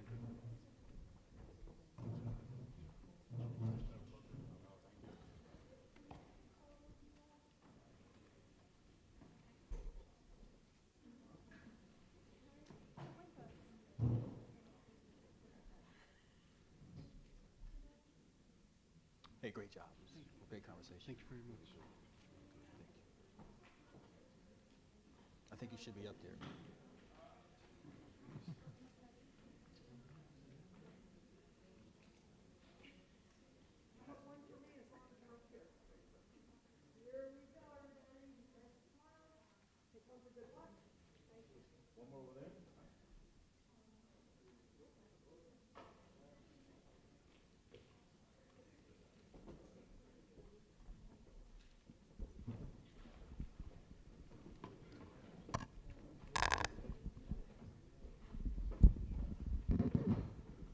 Buenos días, casi tardes. Bienvenido a nuestro evento. My name is Jennifer Sanchez. I'm the Director of Communications at the Cook County Assessor's Office. We're going to dive into our second panel, but if you need to refill your cup of coffee or take a break to the restroom, please do so quietly. It is an honor to introduce our moderator, Laura Rodriguez Presa. Laura is a trailblazing journalist currently at the Chicago Tribune. Her career exemplifies a deep commitment to storytelling and advocacy. Raised in Guanajuato, Mexico, Laura's journey as a first-generation immigrant has shaped her unique perspective, and it is reflected in her work. She highlights the experiences of our Latino immigrant communities in Chicago, weaving their stories into broader policy discussions. Please join me in welcoming Laura.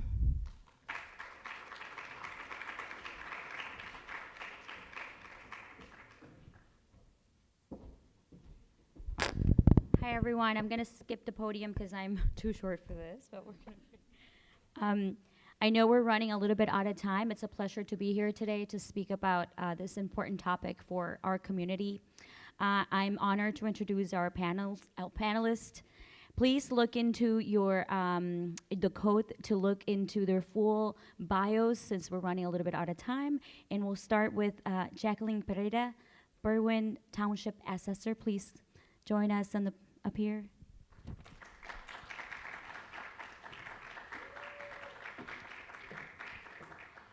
We also have Victoria Villapaldo Weisman, Deputy Communications Director for the Office of the Governor of Illinois.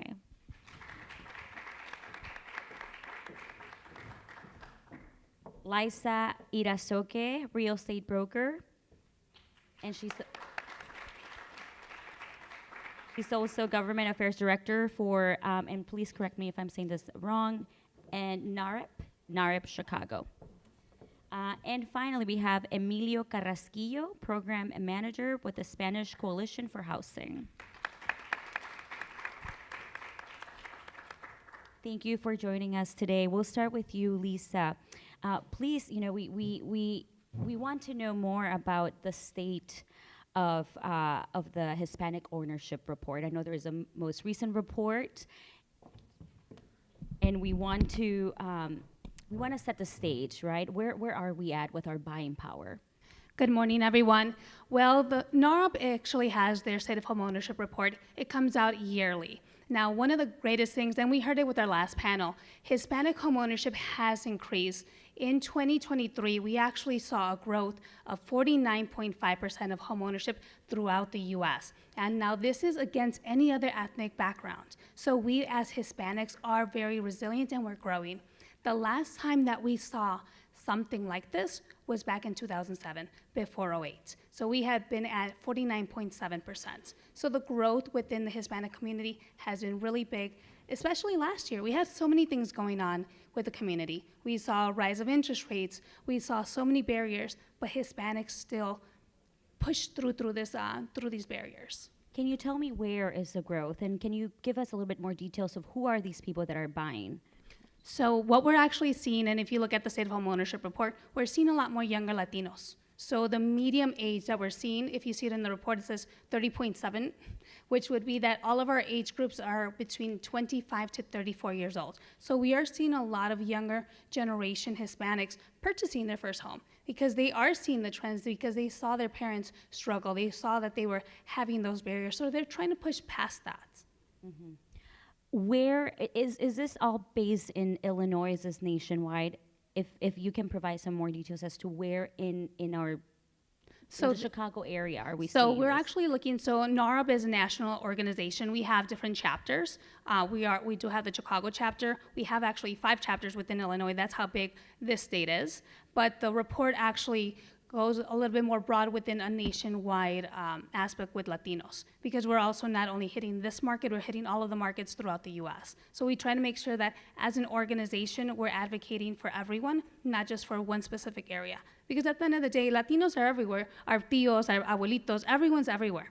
And we are growing, so we do see that growth. So when you look at the State of Homeownership report, it's a nationwide publication. And we do it, this is actually our 14th year. And you mentioned the high interest rates, right? And I think that is a conversation that is often had in immigrant communities, in Latino communities, or just overall low-income communities. What are some of those fears and barriers that stop some of our members from buying homes? So the fear is, of course, we're seeing the fear of high interest rates. Actually, we saw a drop of interest rates last week of 0.5 point, which was a very big success. We've actually seen an increase of more buyers coming in just this week. Yes, last year alone, we did see that we had the highest interest rates based off of 2000, the year 2000, which is the last time that we saw it, and you'll see it in the report. It was actually, we had a weekly average of 7.79% in interest rates, which is quite high. This year, if you actually look at how we're actually going in the market, we're seeing interest rates starting to go down. And we might see this go down. I mean, don't quote me on this one, but we have heard that we are going to see them go down by the end of this year as well. So that's something that everyone's looking forward to. I mean, it is a barrier, but it has never stopped a Latino. We have other barriers that stop us from purchasing a home, and we always push through. Mm-hmm. Well, I'll expand to that. Emilio, as you're on the front lines preparing future homeowners and assisting new homeowners, tell us about those, can you go a little bit more into details about those barriers that perhaps, do halt some of families from buying homes, and what is it that you do to help them get past that? Okay. We basically work with low to moderate income families. Spanish Coalition for Housing is a nonprofit, as many other nonprofits do in our community. And what we've seen is that the increase in prices, the increase in interest rates when they went up, that held a lot of people back. And then the taxes, the property taxes are keeping a lot of people from making that decision of buying. We work with them, throughout the whole process. We encourage them to take the class, even if they're not thinking of buying or, right away. Maybe they're thinking 2 or 3 years down the line, but that lets them know what they need to do to get ready to be in the position to buy. We want to make them mortgage ready, because it's not about attaining the home, it's about sustaining that home long term. This is a 30-year commitment for a family that's low to moderate income. You have to make sure that that payment that they're going to make every month is affordable, number one. Number two, keep in mind that property taxes and insurance rates always go up. I've never seen 1 year where they've gone down, and I've been a homeowner since '83. I've never seen them gone down. It's always gone up. So you have to keep that in mind when you're putting somebody in that position. And again, we want to make sure that we don't repeat the mistakes of the past when the foreclosure crisis came in, where a lot of people had loans that were unsustainable and losing their homes. That is not the purpose of what we're here for. We've been doing this for 50 years. I think we got a good handle on what we're doing, and we prepare people for homeownership the right way. How successful are those programs in terms of getting people to participate and complete them to then be well educated to sustain their home, as you mentioned? I'll give you an example. We have one lady that we work with who was a voucher holder with CHA. They have a program called Choose to Own, where we work with CHA on that, and she was able to purchase a home after 3 years of working on her budget and her credit and getting her into the position where she can purchase. She's had that home for 5 years now and has no problems. Very affordable. Even with the increase in taxes, she's able to absorb that and is doing fine. We do that with a lot of our homeowners. We have seen the rate of purchasing go down. The year before last, we had 198 people come through our program and purchase. Last year was 163.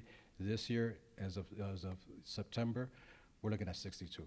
So interest rates have had an impact. Property taxes have had an impact where people are saying, let me hold off and see what happens.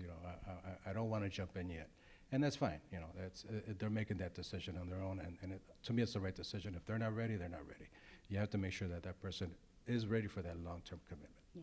Before I go on, now that he mentions that, right, there is this skepticism in buying right now.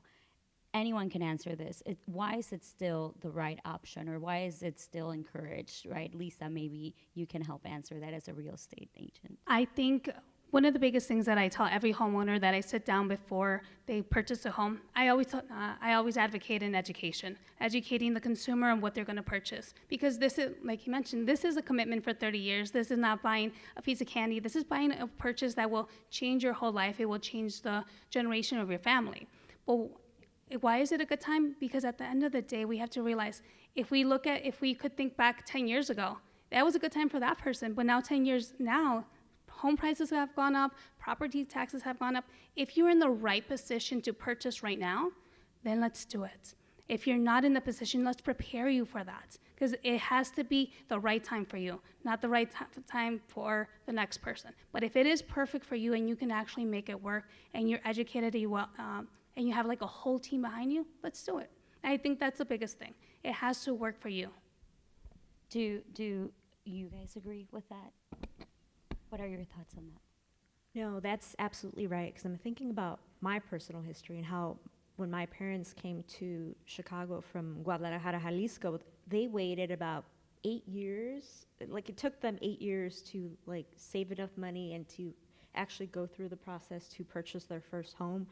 And that was in 2001. So when they bought that house, if you remember the market at that time, the home value doubled in price, and they were able to sell that home and then purchase their second home at that time. But in hindsight, had they waited, let's say 10 years, maybe the market would have been completely different. They would have not been able to purchase their second home, which allowed them to then sell that one off and buy a third home and fully retire without having any mortgage. So it's about timing, but also being prepared and making sure that you can afford something long term, because this has been like a 21 plus year journey for them, but it took them a long time to get to that point. I just want to go off on what they were saying. It's so important, in my position as a Berwyn Township assessor, I'm in a position where people already are in their home. So it's really hard with the high property taxes that we saw in the city of Berwyn. We had reassessment last year. And how do you manage to keep people in their homes?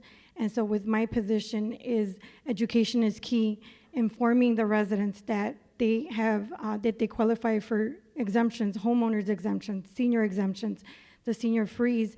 when taking office, representing the beautiful city of Berwyn, is to me is who are our most vulnerable. So I, as a Latina, as being the first Latina assessor as representing the beautiful city of Berwyn, I saw the language barrier that people didn't know. They're like, what is an assessor? What does an assessor do? And, as a local assessor, I'm a liaison between the Cook County Assessor's Office and Board of Review to help residents file that homeowner exemption, attest that property tax increase. And a lot of people, when they came to me, they're like, oh my goodness, you speak Spanish. So just that confidence that they had that someone that looks like them speaks the language can help them out. So for me, it's been key that all the information that I have disseminated is in English and Spanish, and that has helped people with applying for the exemptions, and if, with the property tax increases, appeal their property taxes. So I think education has been key in my role. And thank you for mentioning the language barrier. And I think oftentimes language barrier is actually the reason why many people are intimidated from following perhaps some of those programs. So Emilio, are those programs available in Spanish? Are they, not only in Spanish, but perhaps in other languages as well? Yeah, all our programs are available, in Spanish as well. I mean, our counselors are well trained. They're HUD certified. They are bilingual, so they are as well. Yeah. Mm-hmm. Can you elaborate a little bit more on some of the programs available for some of the people other than that program? Is there any other financial, perhaps, programs for first-time home buyers, or any specific programs that can help people attain a home? Yeah, different banks offer different types of assistance. Depending on the bank, they can offer help with closing costs or down payment assistance, things like that. One of the things that related to affordability that we also teach the buyers is, also save a little bit to buy down your rate, especially now in today's market. You're saving for your down payment, you're saving for your closing costs. You're looking at maybe 3% average closing costs. Your down payment depends on the loan program, could be 3%, 5%, but save a little more so you can buy down your rate and make it affordable. That's one way we've been doing. We also had people who are buying multi-units, maybe two families together and buying a 2-unit.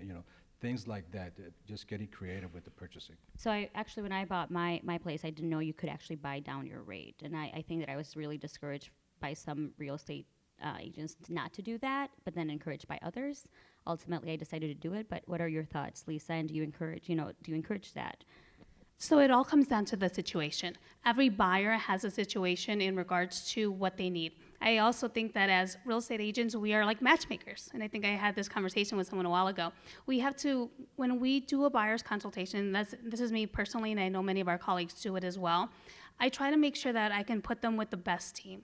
Because there's different lenders, there's different programs. There can be a program that they might need down payment assistance, and we can help them with getting the down payment assistance for their closing costs. Or maybe they need a grant, maybe they need help with their credits, and maybe they do need that help for buying down their rate.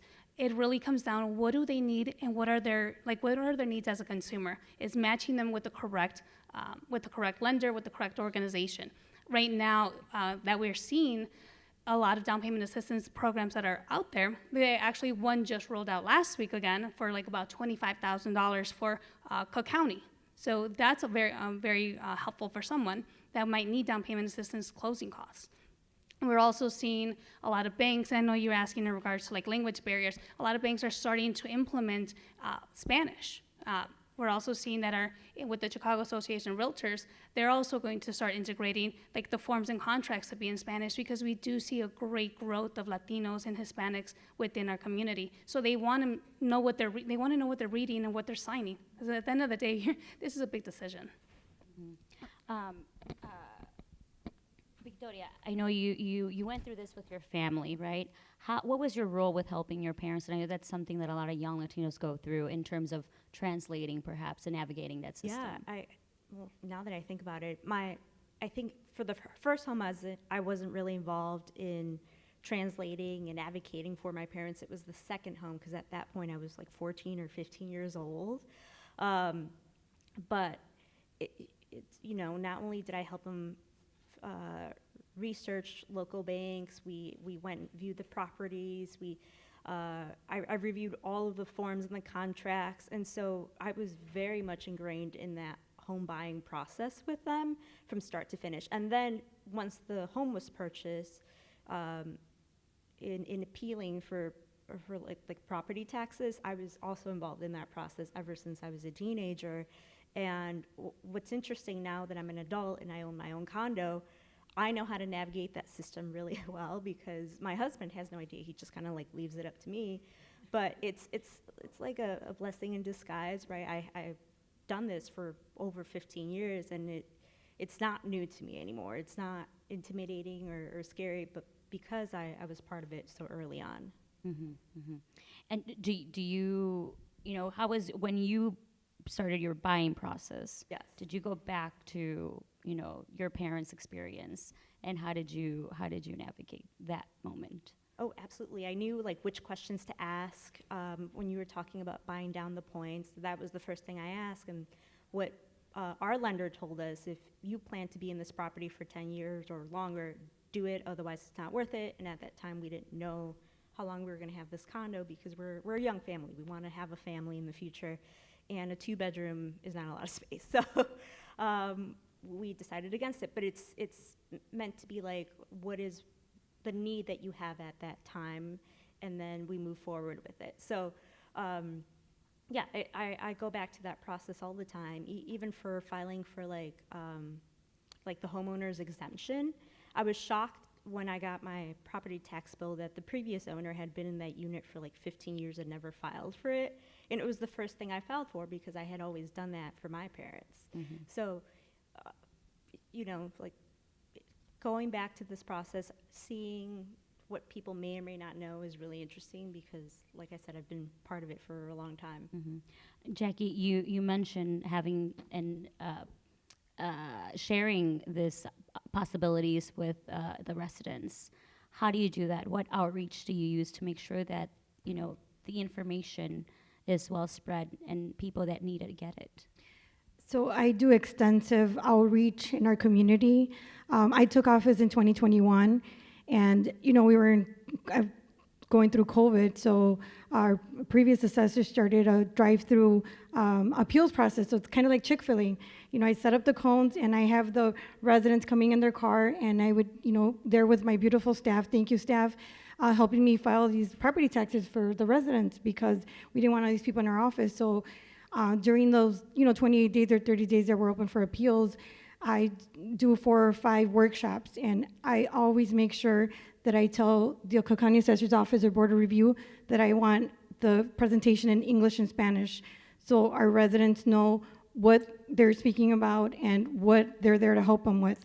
So I think that's, part of being a leader for the city of Berwyn, that not just besides my assessor role, the role is to help them with, they come to me with other questions. I remember when I was knocking on doors that, I would tell Hispanic residents, can you vote for me? And they're like, no, I can't, I'm a resident. So besides having my assessor role is education. So I started providing citizenship workshops in our community to help these residents, right? Because sometimes I think the residents, they're immigrants, they buy their house, but they don't want to deal with the government, or maybe they might be scared to contest those property taxes, to ask those questions. So for me, it's been really important, besides being the assessor, being a leader, to provide these information for them, these other resources to them to help them maintain in their homes, to help them get these credits, these exemptions, and if their home is ever valued, that they have the right to contest their taxes. And you mentioned fear there, and I know that there's been a lot of campaigns to allow or to inform some of our undocumented community members that they can also become property owners. Eliza, what have you seen in that landscape, and are there more people buying them regardless of that fear? Because I know that for a lot of them, it's empowering to buy a home. So there are a lot of Latinos that are applying to have like the I-10 loans. And one of the biggest things with I-10 loans, it's a process. And I usually tell my clients that are applying to purchase their first home, like, this is going to take patience. It's not your conventional or FHA or traditional purchase, but that doesn't mean it's impossible. I just had to make sure that I walk you through it. Like I said, many of the best information that they have, they're like, oh, I can't own a house, or the amount of down payment that they need. There's different programs. Of course, there will be some that will be as high as 20% because of the type of risk of the loan that it is. There's other lenders that will allow you to do 15, 10%, but it will also depend on interest rates. The interest rates for an I-10 loan are higher than your traditional conventional FHA loan. But it really comes down to prepping them, because they don't know. They think like, okay, I can't buy it, so I'm not going to do anything. Prepping them to make sure that they do their taxes, make sure that they have those 2 years of taxes. Even though they don't have the documents, they can still file with their I-10 loans, making sure that they have every resource they need to purchase. And it's very, very critical to nurture them, because they might not be ready right now.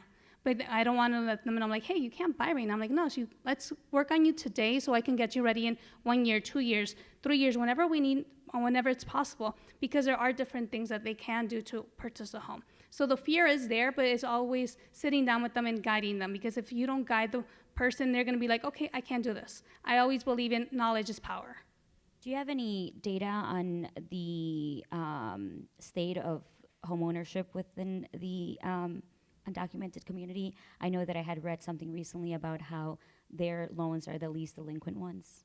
Actually, yes. One of the biggest things that I've noticed with I-10 buyers, they are one of the biggest things, and not just I-10, in Hispanic communities, we have the fear of like, oh, I need to have the money for the rent. I need to make sure that I provide for my children. So we work really hard as Latinos. So whenever I see a Latino I-10 buyer, they are actually very well prepared. They're the kind of people that they have more than they need to put down. So I even had a case that something happened that fell through because things happen within like the lending process, and we almost did not get that. They're like, no, I have that money. It's like, I want that house. If I need to put more, I understand, because we're already this close. They have more money. They're very respectful on like their credits. They take the precautions they need. They might have the fear that on the undocumented side, but they know that they want the American dream, because it's possible to actually own a home, no matter the status that you are. Because we're all in this country to work hard and do the best we can, and why not have that little piece of, or that little grain in this country? So one of the biggest things that we did see in the State of Homeownership report, it does show that we are seeing in like I-10 buyers purchasing more. I mean, overall, it's not only coming from I-10, but it's also coming from like the other generations, because if the parents can't purchase, then the children are purchasing. That's why we're seeing the younger generations purchasing for them. And they're building the generational wealth. We're also seeing a lot of the newer generations buying multifamilies. Instead of like buying a single family, they buy one home where there's programs that they can put 3.5 down, live in one, and then rent the other, and then utilize that money to offset their mortgage. So there's a lot of options. There's a lot of things. There's a lot of misconceptions in the home buying process. But I always say knowledge is power. Sit down with someone that you feel comfortable with that will give you the guidance to purchase that home. Emilio, do you want to add a little bit about that process of the preparing some of the buyers to buy with an I-10 number? Is that something that is included as part of the programs that you guys offer there? Yes, it is. It's a very popular program. As a matter of fact, we work with certain lenders that do offer those loans. And the same thing is just preparation and education. You know, it's the basics of everything. But she's right.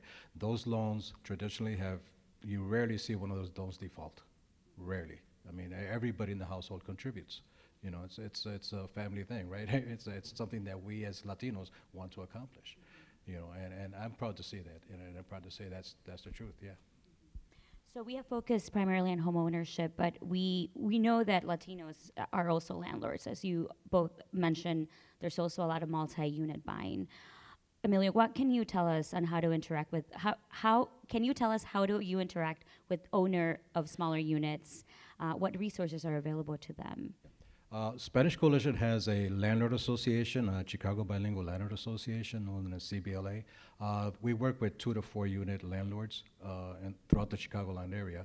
Right now, there's about a little over 600 landlords that belong to that group. And you know, you're talking about last year we counseled like 430 of those landlords, representing like 1,700 units.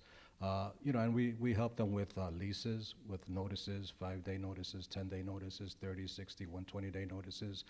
We help them with any type of situations they might have. Sometimes they need just counseling, referrals to different attorneys and things like that.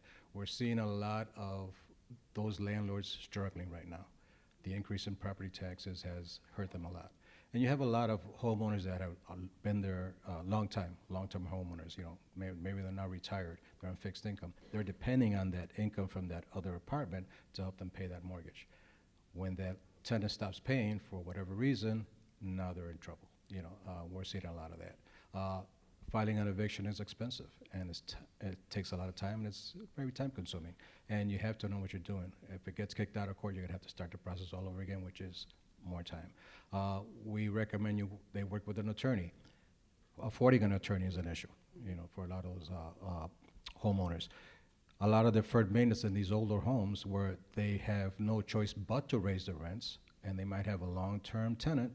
They don't want to raise the rent, and I call it the ay bendito effect. That's all Hispanics, we feel that, right? It's like, ay bendito, I don't want to do that to them. But, you know, it's necessary. It's for them to be able to survive. Otherwise, they go in foreclosure. So we're having a lot of issues with the smaller landlords, you know. You know, in this case, Jackie, or anyone, are there any partnerships or is there anything that they can do to help some of these landlords? I know, you know, with homeowners, obviously, you know, there's for the seniors, you know, I'm thinking about our seniors, they have the senior tax deferral program that if they can't pay their property taxes, they can utilize those programs. But, you know, I think a lot of, you know, they were saying as the education, you know, for my residents, I don't want them to not be able to pay their property taxes because then they'll go to a tax sale, they'll lose their homes. So how can we help them, you know, at this point, you know, taxes are never gonna go down, so making them manageable.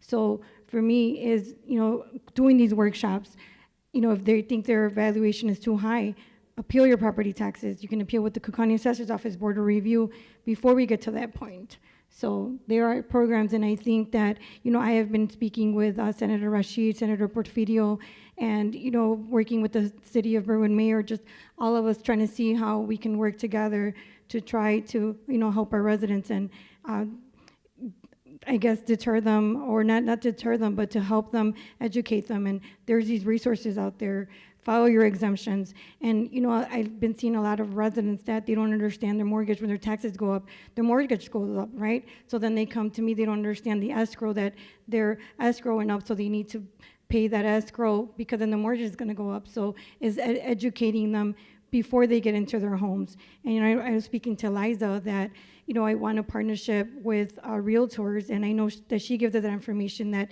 before people buy their homes, they need to know what the property taxes are in that area. So education is key. I actually want to go a little bit more in depth with that, especially when you're looking at homes online, and we all rely on Zillow, Redfin, because you're seeing it as a consumer. But when we're looking at it in the real estate professional side, we also have to do our job. We had to make sure that whenever we're also getting someone pre-approved, and there's something called PITI, principal, interest, taxes, and insurance. Taxes are the biggest variable in order for someone to purchase a home. But when we're also looking at the taxes of whatever we see online, they might not be that accurate. So as real estate professionals, we also have to do our jobs and make sure that there's not an exemption. We can see a house that's like, oh wow, this is gonna be perfect, I can actually afford it because the taxes are $300, and they're really not. They might just have senior fees, tax freeze. They might have other things on there, but we're not doing our due diligence. I always say that we had to make sure that whatever we see online, it's not always the correct thing. We just had to make sure we go a little bit more in depth, and whoever you're working with it, just ask them, can you verify the taxes? It's something that you can go online and you can check them. Even if you don't have that person doing it for you, you can also go online and check for yourself, because you don't want to make sure you don't want to get into a home that you think you can actually afford, and then you get stumped by like, oh, this is actually, instead of being $3,000 a year, now it's $12,000 a year. Where did all of this money come from? And now I had to put out of pocket. We're almost out of time here, and before we go, Liza, one more question for you, or anyone. Where do you see interest rates going in the future? Well, like I mentioned previously, we are seeing that the interest rates, it just went down 0.5 point last week. We are seeing that it should go down by the end of this year, maybe a little bit more, but we also have to put in consensus. It's not just the interest rate. We are going to see that, but we also need inventory. So not only are we struggling with interest rates, we're struggling with a lack of inventory for our clients. People during post-COVID, they started refinancing because there was interest rates of 2-3%. So a lot of people were buying, selling during that time, or they were refinancing. So now it's just making sure that if you are going to put that property in the market, it makes sense for you because you are going to get another home, but it might just make sense for you if you're in a small home and you need to upgrade. Maybe you need to upgrade, or if you have that upgraded home and you need to downgrade, make sure that an interest rate doesn't affect you, because maybe 20, 30 years ago, interest rates were 18% and people were still purchasing. People were putting 20% down. So if they do go down and you're in the right position, go ahead and purchase. But will we see it go up and down? We're in an election year. Anything can happen, realistically. Where can people get reliable, trustworthy information other than, for example, the Spanish Coalition of Housing? And anyone can answer that. I guess, well, I would say the internet, but then you got to be careful, right? Don't believe eating cats and dogs and that kind of stuff. Just you know, there's reputable websites, reputable organizations in the community that you can go to. Realtors are a good source. You know, some banks, some credit unions, they all have good information on financing and things like that. Some even offer classes and courses. You know, so it's just a matter of looking and trying to find out, asking. You know. I, for one, you know, love to give out information everywhere I go, you know. And we don't limit our classes to our location. We go out and give the classes out, you know, just to be able to reach more people. As a good example is last Saturday I was teaching a class at a RE/MAX for landlords, you know. It was a 3-hour course, but they brought in their landlords that had bought multi-units because they wanted them to be familiar with the ordinance. So things like that, we always partner in the community and try to get that information out as much as possible. I want to add, I don't know if a lot of people know, but IDA has down payment assistance programs on their website. So that is the Illinois Department of Housing Authority. Sorry, I just know it by the acronym at this point. But yes, they have down payment assistance. It's probably one of their biggest programs that they always push for. So check out some of your like local state government entities and see what they have to offer as well. There's also a lot of first-time home buyer assistance in some of those programs, right? Correct. Correct. There's a lot of assistance going around within the state, within the county, within the city. I think I also heard that there's a couple things going on with affordable housing with the city of Chicago, with the lots. So that's something that we have to look in more in depth. And depending where you want to purchase, if you're looking to go into the suburbs or stay within the city of Chicago, you can definitely find different grants and understand some of this money is on a first come, first served basis. So they might go really quickly. So if you want to maybe like sit on it, like, oh, I might do it next month, maybe someone else is already applying for that. So try to get in front of that money as soon as possible, because there is money out there. There's different routes that you can purchase a home without you having to worry about, hey, I don't have enough. Like, we can also even get you seller credits. It all depends on where you want to be with your home buying purchase. Lastly, I just want to add, thank you, Cook County Assessor Fritz Kaegi, for having these events. Like telling the residents, telling your family, attend these events. There's so many resources out there, and working, in the community, we, often have these workshops, but people don't attend. They have to do their homework as well. So these workshops are a great opportunity to go ask questions, see what resources are out there. So, thank you. Well, thank you all for joining us today, for having this conversation. I'm sure we have a couple minutes for some questions, if there's any.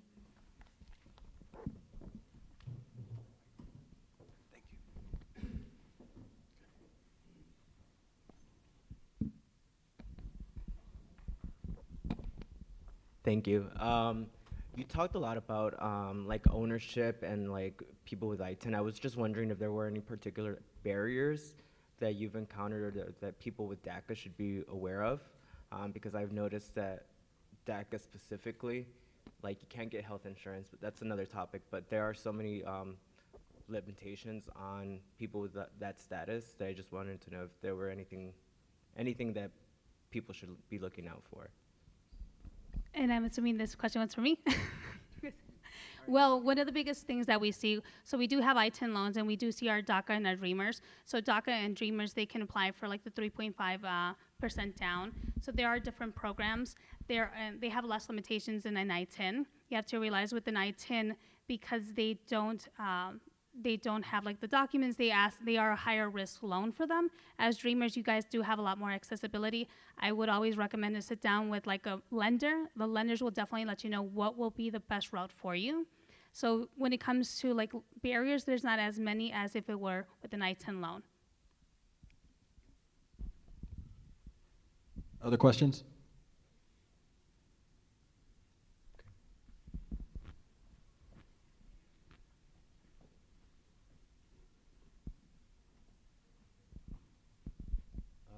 Hi, my name is Armando. 2 questions.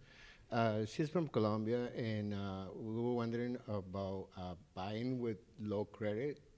Is that possible? So when it comes to purchasing, the lowest credit score that we're seeing is a 580. If your credit isn't in the 580 range, there's a lot of lenders that can help you build your credit. Like I said, we do become matchmakers as real estate professionals. So if you need to improve your credit, I always recommend to sit down with a professional and let them guide you what's the best way. Because sometimes you might say like, okay, I have a lot of, maybe the amount of money that I have on my credit cards, I'll just pay one off, and maybe all you have to do is pay 1 out of the 2 or 3 out of the 4. So sit down with one of those, not just a real estate professional, but with the lender. This really comes down to the lending side, because they can help you boost your credit, and sometimes they will give you the right information to do it much quicker than if you go to a credit repair company. Again, it really, like, the minimum score that we're seeing is a 580 if we're looking at a loan.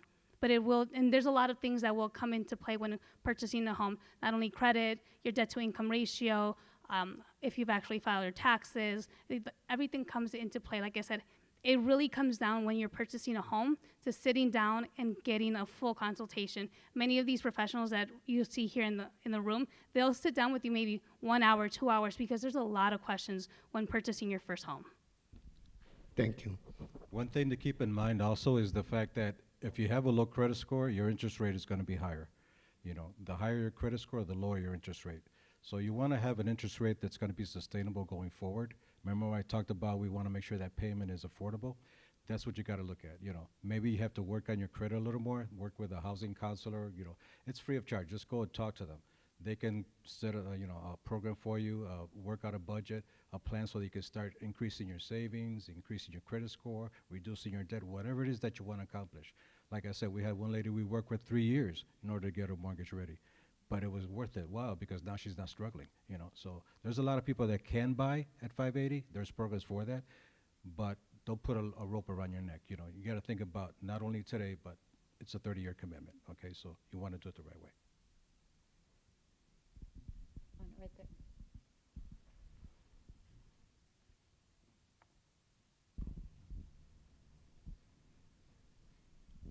Hi everyone, thank you so much for the advice. I had a question. I see it a few times at coffee shops, little billboard flyers that say rent to own. What is that? I don't really know much about it.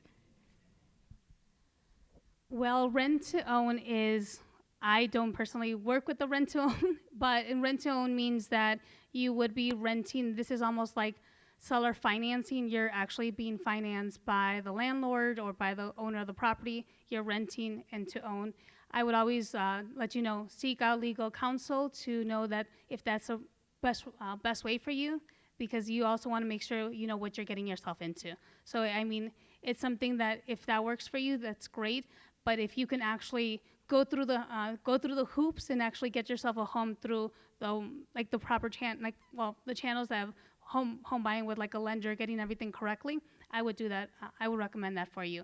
You can do that, but like again, I would say seek legal counsel in regards to those cases. Oh, there's a few more. That's making me get my steps in today. We can cluster people. No, I'm kidding.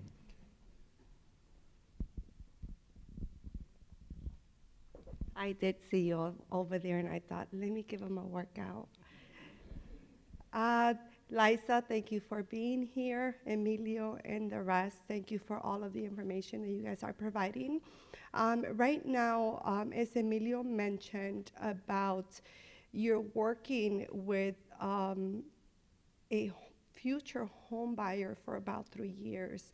With everything that's going on, what does a buyer contract look like right now? For instance, Liza, can you give us, how can we help you as a realtor to say, is that something that we can see potentially in a contract to say if someone's buying a house and you're starting to build them up from a credit perspective and they may take 3 years to purchase, is that something that we can expect? How can we help you pass on that message on educating our own community to say, hey, going forward, this is what you should be expecting, because they do put in the time.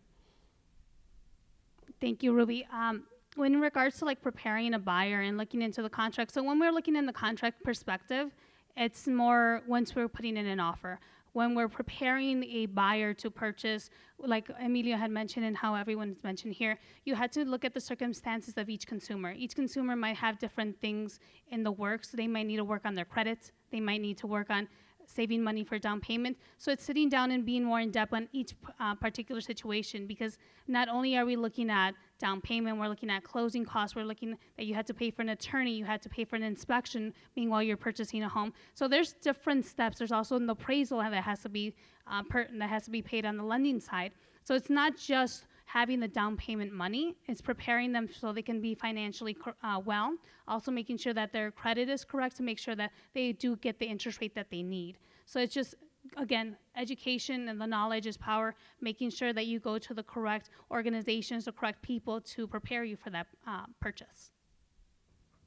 And I think we have one last one over here. Hello, I think this is a great segue to my question. With the law that was recently passed where the purchaser the realtor will be paid out not from the seller, but from the purchaser, or I'm not exactly sure how that works. Where, as a Latino community, like you just went through all the things that are gonna have to be paid for, the expenses that come with purchasing a home, who do we look to for more information on where that money comes from? Are there organizations already starting to think about, putting together realtors that help us in that space? What can we expect when it comes to buying a home in the future and the commission that's paid to the realtor? So for the buyer representation, this changed in August 17th that there is the option, so there's 3 ways that this can happen when it comes to realtor commissions. So there can still be the fact that the seller can pay for the commission for the real estate professional. Second option is that if there's a specific percentage that you sit down with your real estate agent and they said, this is the amount that of my professional services, maybe a certain percentage gets paid by the seller, the other percentage gets paid by the buyer. Or if the seller says, I'm not going to pay for the buyer's representation, then this will go on to the buyer to purchase. Before you put an offer in on a property, but you will know if that seller is going to be paying for that real estate professional's services. So you have the choice to actually decide to put an offer on that property or not, because at the end of the day, you also know how much money you have towards this. Will this affect in the future? We still don't know. This is very, very, very new within the industry, so we're all working through the ropes as professionals as well. So just to, kind of bounce back on that, is that something that the county assessor or like these TIFs that were spoken about earlier, or the Spanish Housing Coalition, is this something that we might be able to expect, like some type of support and grant funding or some other, financial support in that space to be able to cover those expenses? Well, in regards to your closing costs that's something that we're always looking at a whole. So whenever we're sitting down with you, we're looking at how much you have down, and even if you're receiving any type of assistance, we're looking at how much you'll be able to afford to get you pre-approved for your purchasing price. So that's all, we're already dialing down on those numbers in the beginning with your lender. In regards to when it comes to the buyer's representation, that's something, like I said, is very, very new. So you as a buyer will have the choice if you want to place the offer for that property. There still hasn't been any, not that I'm aware of, that there's any organization paying for the representation. again, you do have the choice before you place in an offer if that's something that you want to move forward. You're not going to be hit in the day of closing, like now you had to pay Liza this amount because you didn't know. Like we make sure that as a buyer you're prepared whatever costs you're going to have to do at the end of the transaction. Hi, my name is Michelle. I'm actually a realtor, and I sit with the Chicago Association of Realtors, speaking on that specifically. So I just wanted to address her question. Your realtor is supposed to explain to you what their fees are, and as a buyer, all buyers will be responsible moving forward to pay the buyer agent commission, whatever that is, whether it's a percentage, a flat rate, a la carte, whatever the situation is. That's an agreement you're going to sign before the agent even shows you a home. However, there's options, right? There's requests that we can make when we're submitting the offer to the seller. Hey, Mr. Seller, we really like your house. We're asking that, we're going to offer this amount of money, but we're asking that you pay X amount in commission to our buyer agent to help us offset that fee, right? Moving forward, the buyer has to have their down payment, their closing cost money, and their buyer agent commission, right? That's the money that you should have saved up. I've been explaining that to buyers for years. At the end of the day, though, you could offset some of those expenses by closing cost credits or asking the seller to pay towards the buyer agent commission. Obviously, everything in real estate, the only two things I always guarantee everybody is that it's negotiable and it depends, right? What can you negotiate? Everything, even furniture in the house. You can negotiate the commissions, you can negotiate so many different things, but it depends on who you're negotiating with.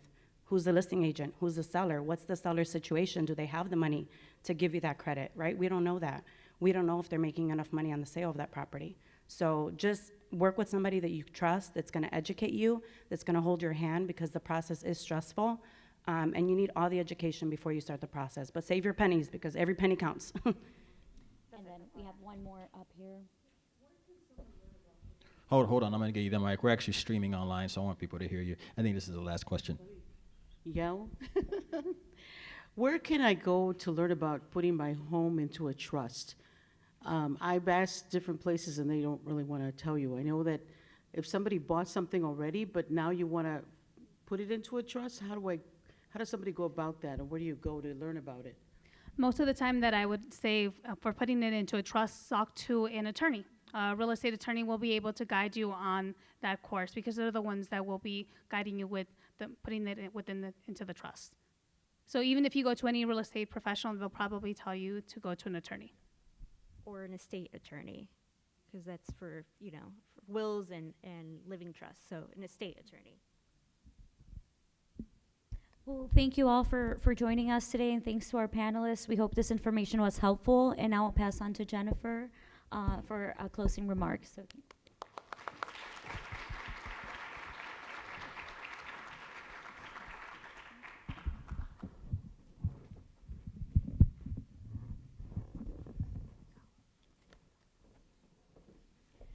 All right, thank you all for being here today.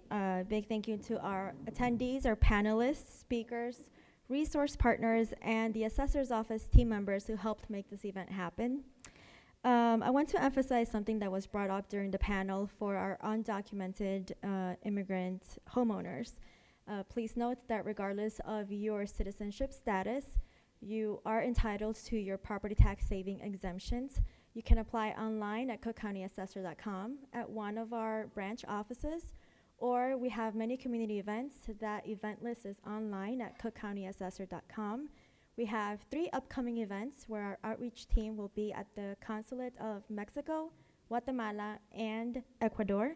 So you can stop by, no appointment is necessary for these resources, and we'll be able to assist you. And I'll repeat that in Spanish. I know we have some Spanish speakers here. Independientemente de su estatus migratorio, usted puede poner sus ahorros en impuestos a la propiedad. Estos ahorros son para usted como dueño de casa. Puede aplicar en línea en cookcountyassessor.com, en una de nuestras oficinas o en un evento. Nuestras oficinas van a estar en los próximos días en los consulados de México, Guatemala y Ecuador, y le podremos ayudar a aplicar. Visite nuestra página para información sobre los eventos en cookcountyassessor.com. Muchas gracias por estar aquí el día de hoy. Que tengan un feliz mes de la herencia hispana. Thank you all for being here today, and happy Hispanic Heritage Month.